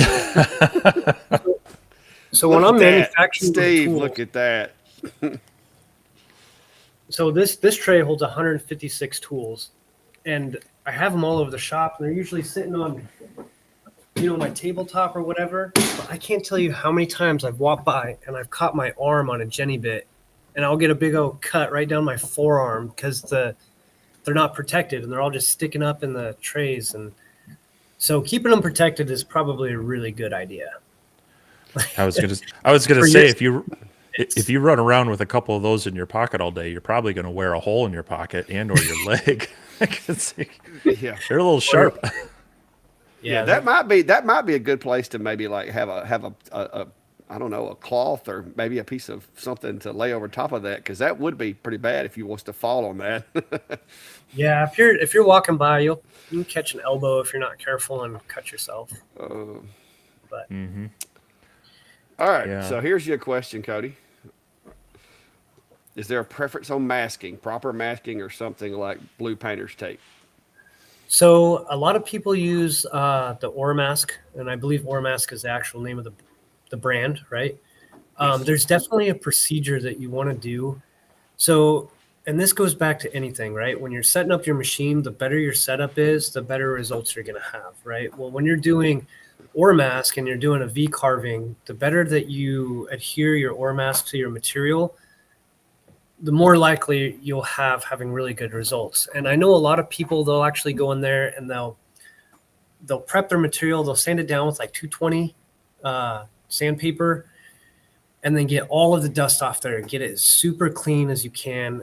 Some people actually go in there and they'll put like a clear coat down after they sand it, just to make sure that all of the peaks and valleys are completely filled before they apply the ore mask. And then once they put it down there, then they'll go and they'll carve it all away. I've seen a lot of people just take ore mask and then like slap it on a piece of wood and try to cut through it. And they're like, oh, it didn't work. And I'm like, you have to do a little bit of prep, So I think the best thing to do is just make sure everything is nice and clean. Sand down your material to get all those peaks and valleys out of there. You don't always have to put down like a clear coat before you adhere it, but I know a lot of people that do, and they have pretty good results from it. Mm-hmm. How often do I sharpen the bits, and how often do I sharpen the edges? So that's actually a really, really good question. I have had so many people asking me like, hey, Cody, can you resharpen my bits after they go dull? And the answer is yes. But for most people, it's probably not it would actually probably cause more work for you using a reground tool than it would be buying a brand new one. And here's the reason why. When you grind a tool, so like the industry standard for a 1/4 inch tool, like the nominal number is 0.249 plus 5/10 minus the thou. So you're using a tool that's slightly undersized on your 1/4 inch. When you do your programming and you use a 1/4 inch tool, well, your tool is going to follow your tool path off the geometry that you tell it, right? So if it's a 1/4 inch tool, you'll have an 1/8 inch offset if you're cutting the outside of your line. Well, when you send me a tool to grind it, depending on how dull it is, you're making that diameter smaller. So it's not going to be 0.249 in diameter. It can be all the way down to like 0.235. And so if the diameter of your cutting tool is 20 thousandths smaller, well, when you go to run that same program that's programmed for a 1/4 inch tool, all of your pockets are either going to be like bigger or smaller because of the diameter of your cutter. And so for the longest time, like I just didn't offer regrinding as a capability or as a surface as a service, because you would have to go in there and reprogram everything you were doing to the actual size. But the cool thing is now with the machines that are coming out, like that Masso controller has a cutter comp in the controller. So you can program it for a 1/4 inch tool. You can throw a 0.230 diameter cutter in there, and you just tell the controller what size your bit is, and it'll automatically make that work offset. So if you're cutting a 10-inch pocket, it'll be a 10-inch pocket regardless. So the answer is yes, it is. Yes, I'm able to regrind tools. No, I've never done it for somebody because it just wasn't a good fit for the hobby grade CNC machines. But now that's becoming more of a reality. So who knows? Down the road, I might be able to provide that as a service for people. I hope that answered your question. It's very long, like way to say yes. It seems to me though, by the time you account for shipping to get it over there and to get it back, and then you Yeah. still make a little bit of money for doing the sharpening, economically, I don't know that it wouldn't be cheaper just to buy a brand new one. Well, where it would save you money is if you had 20 of them that needed to be resharpened. For one, no, I would just recommend buying a brand new one. Yeah. Because of that specifically. Yeah. So I mean, for a lot of hobbyists just doing this for fun, hopefully if you're getting your speeds and your feeds dialed in, you're not going to be buying a lot of bits. They're going to hold up to proper tooling, proper numbers and proper materials pretty well. There's always the accidents and such that happen. If you're doing it for production, yeah, you're going to wear through bits. I used to do it when cutting out my airplane stands, but you start factoring in, okay, X amount of runtime I need to add in that it's basically the shop supplies line item of your invoice of what you got to make back on it. So Cost of goods. Yep. Well, and yeah, no, I agree 100%. Dennis, you may think this is crazy, but my next CNC is probably going to be a Onefinity Elite also. But that's just because, like I said, variety. I'm not sold out on the Shapeoko. It has done a really good job. It is a true 4 foot by 4 foot machine. I like that about it.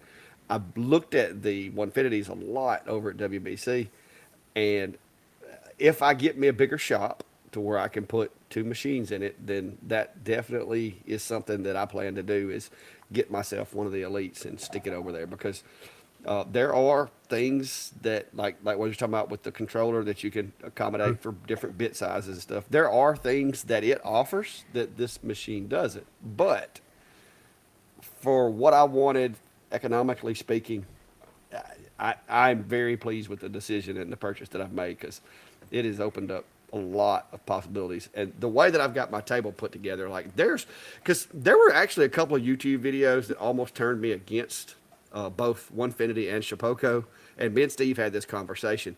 Some of these guys, like, must not care about cable management at all. Yeah. Because I saw a couple of machines and I'm like, there's no way I'm buying one of those. Look at all the cables just hanging out the back. And Yeah. but then when you start looking into it, it's not the companies that's doing that. It's the guys. Like mine, every wire on that machine, like all the wires that come out of the back go through the table underneath it. I've got, bored through, and I've got cable holders. The controller is mounted to the table. Everything about that machine is mounted. Cables are tucked, secured with straps and stuff. And there's no wires hanging anywhere except for my probe. Now you can't do nothing with that like 4-foot long piece of probe wire, but everything else, mine is put together. But looking at the ones over there that Onefinity had put together and seeing some of the other ones, it's not the machine's fault, it's the guy's fault. It's true. I'm the same way. The way I got my Onefinity, I made sure my cable management looked nice, and except for the only thing I got going on is with my spindle and then the VFD. That was an afterthought, so it was like I added it after the fact, and then I had to run a bunch of wires from my electrical box going up and over, and so I haven't really made that nice and pretty yet, but I will. It's just Yeah. Well, here's another question that maybe Cody can answer. Going to order a Jenny compression bit soon, but I have a question. Do I need to?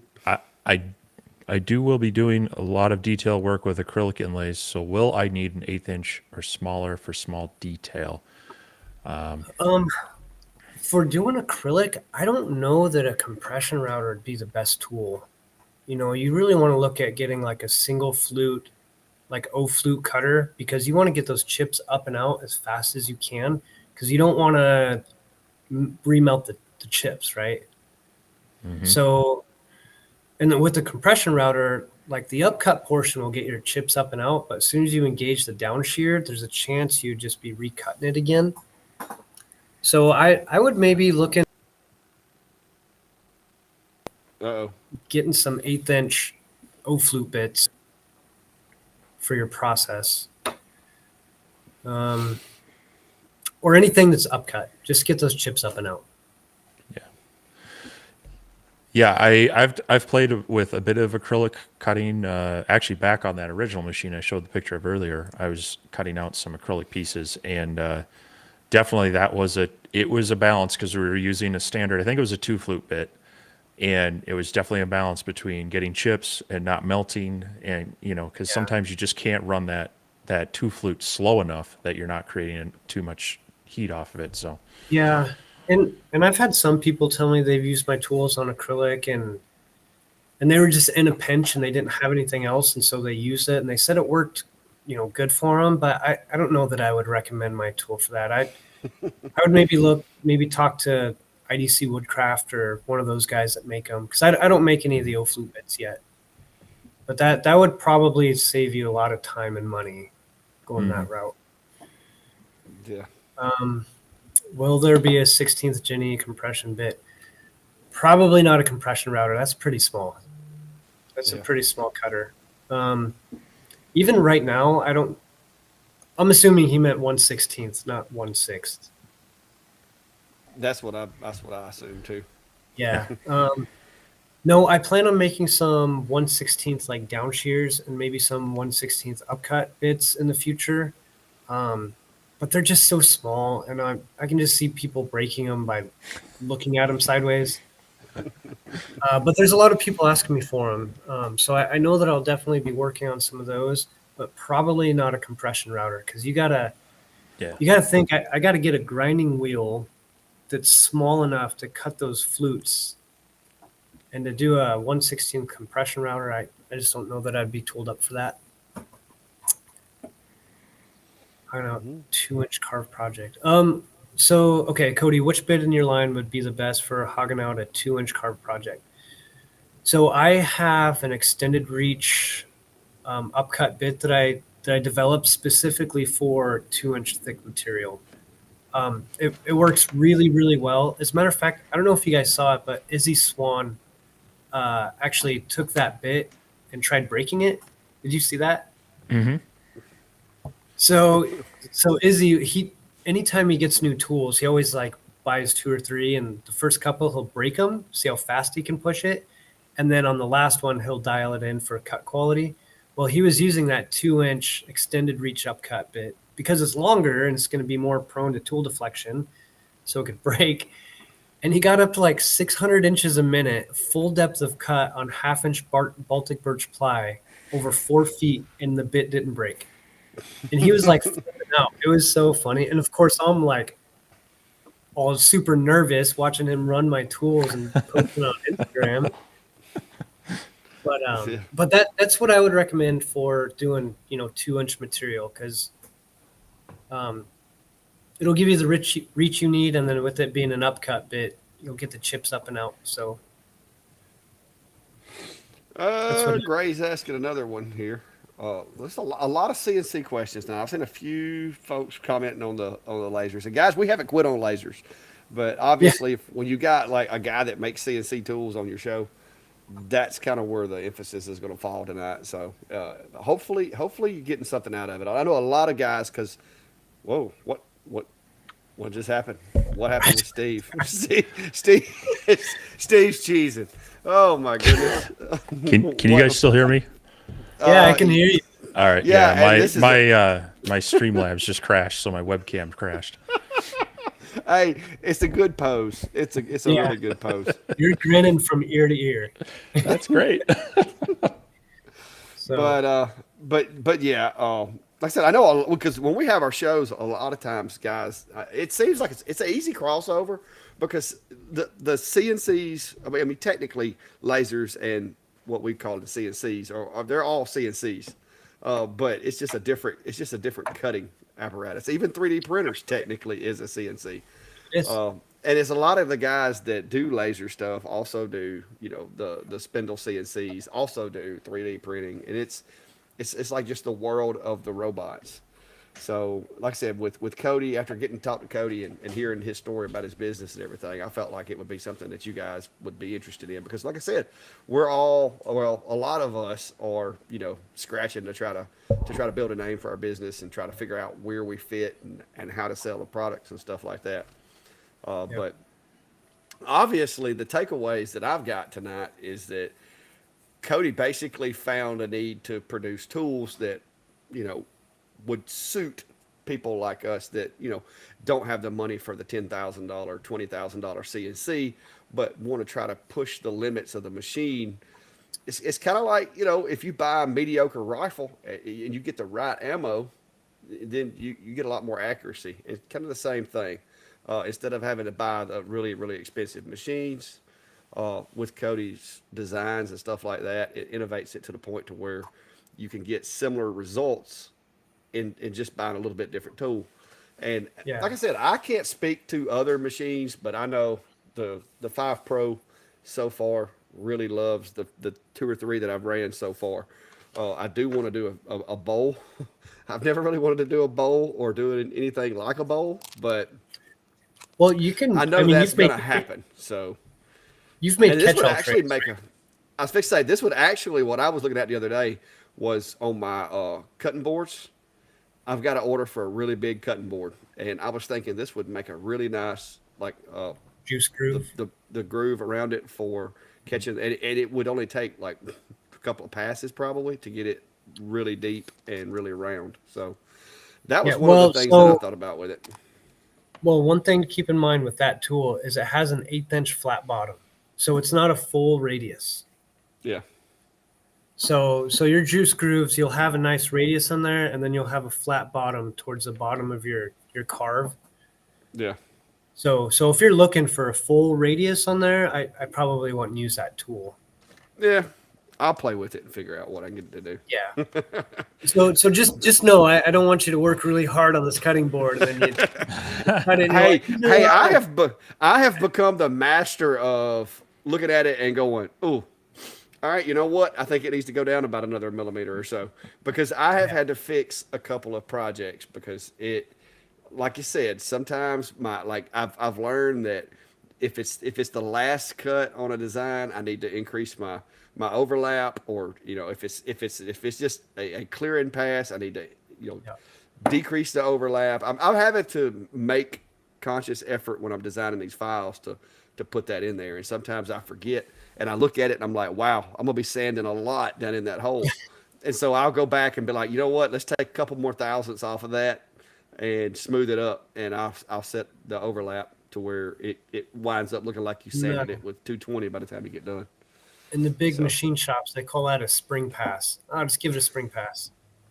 Yeah, but I have had more than my share of situations like that, so, to where I have to go back but the really cool thing about it is I've gotten pretty proficient with VCarve, at like, okay, well, since I've already got my 0, let me just go back over, and instead of starting at the surface and going to 3 millimeters, let me start at 3 millimeters and go down from there. Oh, hang on, guys, this is work. So Michael was asking where to get that bit. So I just dropped the link in the chat there. It's the bowl cut Jenny. And so that's the direct link to it if you want to take a look at that. And then if you go to the homepage, you can look at all the other bits as well. So, but anyway, we are running up at end of our 2 hours. We don't want to keep Cody too much longer, but if there are any final questions for him, or Clack or I will try to hit them. And I saw a lot of people are like saying, "Oh, hey Cody," and I saw all of you guys. I'm not ignoring you. I just we've been having an awesome conversation. So I just wanted to make sure I said hello to all you guys. Yeah, sometimes it gets a little, we try to get through everybody's questions, and sometimes we miss them. So sorry if we did miss anybody's question. You can always hit it up in our either on, if you want to have a specific question for either Clack or I, we have our Facebook pages. That's probably the best way to get a hold of us. Otherwise, we also have our laser engraver community group. We do talk about 3D printers and CNCs in there, even though it's mostly focused on lasers. But you can also jump in there, and there's a lot of helpful people there to ask questions, and we try to get to them as well. So links should be in both of our video descriptions for you to get there as well. So you're back. Yeah, sorry about that. It was work, and it was one of those phone calls that I had to answer. So Yeah, we know. one of these days, I'll be like Cody, and I just work for myself. I think I'll have a really awesome boss at that point. Well, I was about to say, I'm surprised my CFO hasn't called me yet. So. Yeah, but like I said, thanks for stopping by, Cody. I know Steve talked about a good bit about it, but it is, like I said, it is awesome to be able to work with you and support you. And to be quite honest with you, knowing where my money is going when I buy things actually does matter. Now, there's sometimes that you can't help. There's certain things that you need, but if I'm going to spend money on CNC bits, I would actually rather spend a little bit more money knowing that they're going to a person, first of all, that cares, that's part of the community, and is doing right by his family by trying to provide and do better for himself. So that's a plus all the way around for me. And they're awesome bits. Mm-hmm. And now, every time Steve does this, I can do it back to him. So funny. I love it. Yes. Wow. Well, go ahead, Cody. I was just going to say, I can't thank you guys enough for, again, just having me on. And I can't believe I almost missed it because of the stupid time thing. Man, I'm telling you, I would have been so embarrassed. Like, I'm thankful I made it on time. So, yeah. Cody, do you have a recommendation on a better bit for juice grooves? Don't like the flat bottom. I honestly, I need to think about that. I don't know if Garrett has, I think he has half-inch bull bits. I'm not sure. I know Amana is a really good reputable brand. I mean, they're good, high quality stuff. Even Whiteside. I try to stay away from any of the Chinese stuff personally. For two reasons. You really don't know what you're gonna get because on most of the bull bits, it's brazed carbide onto like a high-speed steel body. And when that happens, they go in there and grind it. Sometimes it won't always be balanced. So I would just use a good reputable company. So I'd probably a Mana or a Whiteside. I'd look there. Or So I IDC just, Woodcraft there yeah, first. I was just looking at IDC Woodcraft, and he does have a 3/4 inch ball, 3/8 radius that it's excellent for cutting board large juice grooves, is what he says. So, Yeah. So Garrett's another guy like us. He's in the maker community. He's really passionate about helping people learn their CNC machines. And so anytime somebody asks for a tool that I don't make, I'll try to send them to Garrett first. Yeah, well, He's he a was good dude. actually hanging out and talked to us over at WBC the other day, and I've exchanged a few emails with him as well. And that was my plan, was if there was any needs for any kind of bits that I couldn't get from you, maybe I could reach out to him and order a few of those from him. I watch a lot of their videos. They do a live show with him and the lady from Women Who CNC, and I Yep. watch some of their live shows from time to time, or listen mostly. Because that's what I do mostly with YouTube. I'm so busy that normally, if I say I watched the video, I don't necessarily mean I watched it. I listened to it and I watched when something caught my attention. Yeah. Because a lot of times I'm on my headset, just messing around here in the shop. I do the But exact same thing. but that's why people's like, "Hey, did you see this the other day at the show?" And I was like, "No, I didn't see it. I heard you talking about it, but I was on the other side of the room wearing my Bluetooth headset." Uh, yep. Dennis is asking if you have a bit like Garrett's 1/4 inch hogging bit. I'm guessing. Yeah, so that hog bit, I believe it's a 1/4 inch upcut that has chip breakers on there. And so it's really good for just removing material just as fast as you can. I don't have anything like that yet. I do have the capability to make it. I just haven't made that a priority. They're really cool bits though. I really like the chip breakers. So I actually have one right here. It's similar. I don't know if you can see that or not, Hmm. but that's for like cutting composite material. Because with that composite material, say you're cutting like G10 or something, you want to turn that into dust as fast as you can and get it up and out to get the best finish. And so this is like a 12 flute cutter with chip breakers on there. It's crazy. Mm, So I don't make anything like that yet. But again, it's yet is I think the correct word. there he goes again.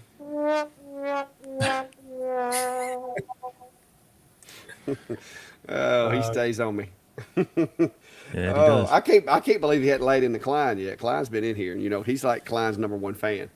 So, but here, Brian, I am nowhere near a celebrity YouTuber. Now, I did meet a couple of them over at WBC that yeah. had phenomenal number of subscribers. I am a guy in his shop who just does stuff, and I enjoy sharing, and hopefully, like I said, as time persists, we can share even more. But yeah, it's like I said, we ought to have most of the bits covered. I think between Cody and Garrett.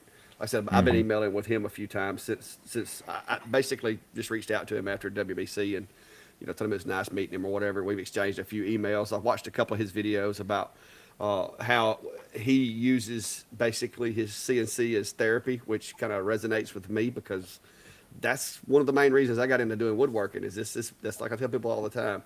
This is my happy place. My day job has got to where it's a job, but I've done it for 25 years, and the debris and the effects of the job starting to get a little worn from that, and hopefully pretty soon we'll be able to move into this all together. Michael, it should be in the very first comment, but do you have a handy link Yeah, to I got Cody's it. website? I think so, because I know you usually got like 8 screens open. I'm having to baby my computer right now, so I can't do all that because I Yeah, and start I getting know these flickers. there were some people asking me about some bits when they're going to be in stock. The 30-degree downshear V bit, I have probably about 30 or 40 of them that I'm picking up from coding tomorrow. So those will be ready, but then I'll be sending more to coding later this week. So if you ever see something that's like out of stock on my website, worst case scenario, it'll be like 2 weeks out, but in this case, I'll have tools tomorrow. So That's good. Very I nice. don't remember who asked that question, but he asked about that specifically. Yeah, well, maybe I can get lucky and get one of those because I don't think Steve has one of those yet. So I may have to go in there and try to order me a few tonight, knowing that they'll be there tomorrow. Oh, that's But funny. but anyway, guys, it is 10 minutes past our normal exit time. Like I said, Oh man. so I don't want to hold everybody up. So, Steve, you wanna tell everybody about all of our maps and all that good stuff and Sure. just give them the rundown. So we talked a little bit about the Facebook group and our Facebook pages while Clark was on the phone, but there is a link in the video descriptions on most of the sites to our Laser Engravers community group. There is a map that has pins of anybody that's volunteered to put their pin out there. It's just kind of a cool thing we're doing to see where everybody's at. And there's a form that you can go and fill out. You can drop your business name, you can drop your real name, whatever name you want to be listed there, and if it's in the U.S., like city, state is fine. That's all you need to put in there. Otherwise, if you're abroad, you can put, your city and your country and such. Google Maps, as long as it can interpret it, it will put that pin down. There's a few that I've had to finesse because sometimes they don't like the abbreviation versus the full name of the state. I don't know, but you put it in there, we'll get your pin added, and it's really cool. I think we've got all the U.S. states covered, maybe except for Alaska. I don't remember if we've got that one. We're getting most of the Canadian provinces covered as well, and then we've got a good contingent growing over in. We've got some Europe, we've got some Asia, we've got definitely our friends down in Australia and New Zealand. So So awesome. appreciate everybody putting your pins in down there. Otherwise, if you're trying to reach out to us, way we prefer it through our Facebook page. That way it doesn't get buried in some of our email. But we also have email links on our contact pages for YouTube. So just ways to reach out to us. Don't get on us too bad if it takes a day to get back to you. As you see, sometimes you get a little wrapped up and busy, but we do appreciate the interaction with people, and we do try to help you out a lot. So Yeah. everybody, just thanks for again another week. Cody, thanks for being here. I enjoyed talking It's with my you pleasure. and sharing the information. Sorry I missed being at Workbench Con, but Yeah, like I said, I'll need to come visit my dad and swing down there. Definitely check out the shop and such one of these love to days. have you. So So I keep encouraging everyone to get on a 12-step program for WorkbenchCon next year. Just every month, take $100 and put it in an envelope and do that 12 months in a row, and you should have just about enough to get you to WorkbenchCon. It's the Hey, WorkbenchCon step program. Cody, he's already trying to get me to go ahead and pre-order my tickets. So I told him, I plan on going as well again. Like I said, a lot of the stuff that was there, like I said, the vendors, the networking, getting to meet guys that face to face like yourself. I got to meet Nick from Build Dad Build, Daniel, hung out with Daniel. I talked him into, or he talked me into letting him order my food for me at the Peruvian restaurant, so I had no idea what I was eating. But it was a fun time. It was a fun experience, and I do plan on being there next year. So if you're going to be there, I figure Garrett and a lot of the other ones will probably be there. Hopefully, Steve will make it this time. I was the deal was I was just going to get a 2-bed room, and we were just going to bunk because I mean, literally, I stayed in there. I took a shower, used the restroom, went to bed, got up, and I was back out on my feet, mixing and mingling. So I told Steve, I was like, "Hey, don't get a room, I'll save you that." But then I wound up, I just used it to put my stickers and luggage and all the gift bags and stuff like that on for the 3 days. So hopefully Yeah. next year he can come over. If nothing else, if he can just get to Birmingham, maybe I can pick him up from there and bring him to Atlanta, if nothing else. So, but Well, yeah. I'm putting it on my calendar now, and going to try to make it a priority because I've hated to miss it in past years, and then especially this year with Clack going and other people reaching out that they were going to be there, and so yeah, it sounds like a good time to network with people and hang out with people I generally just see this way. So Yeah. That was my favorite part, honestly, was getting to meet everybody and just it's for years I was working with a lot of these people and doing what we're doing right now and it almost felt like a family reunion. Like we showed up and got to meet everybody in person and it was so good. I hope you can come next year. Because I'm going to say I'm going to make it a priority. I think it's important for me to go. Yeah, I think Sounds he'll good. actually make it. I think he'll actually make it this year. It was just very unfortunate this year the way things worked out, and Yeah. but we're already in planning phase for 2024, 2025. I guess it would be. Yeah. Wow, next year's 2020. Man, I'm getting close. All right, guys. You're getting there.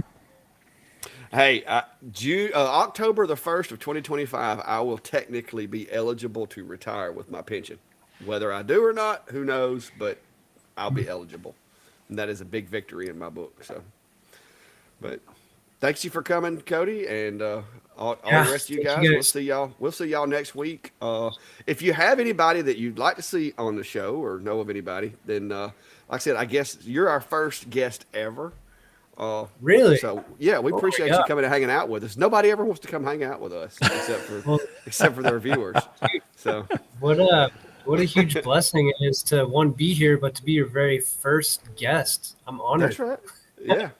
Well, we appreciate cool. you, and Yeah. I'll be making my order before Steve does. You said you had 30 of those, so if I bought 30, Steve couldn't get one. hey now. All right, Oh gosh, it's y'all funny. y'all have a good night. All right. We'll see everyone. See you guys.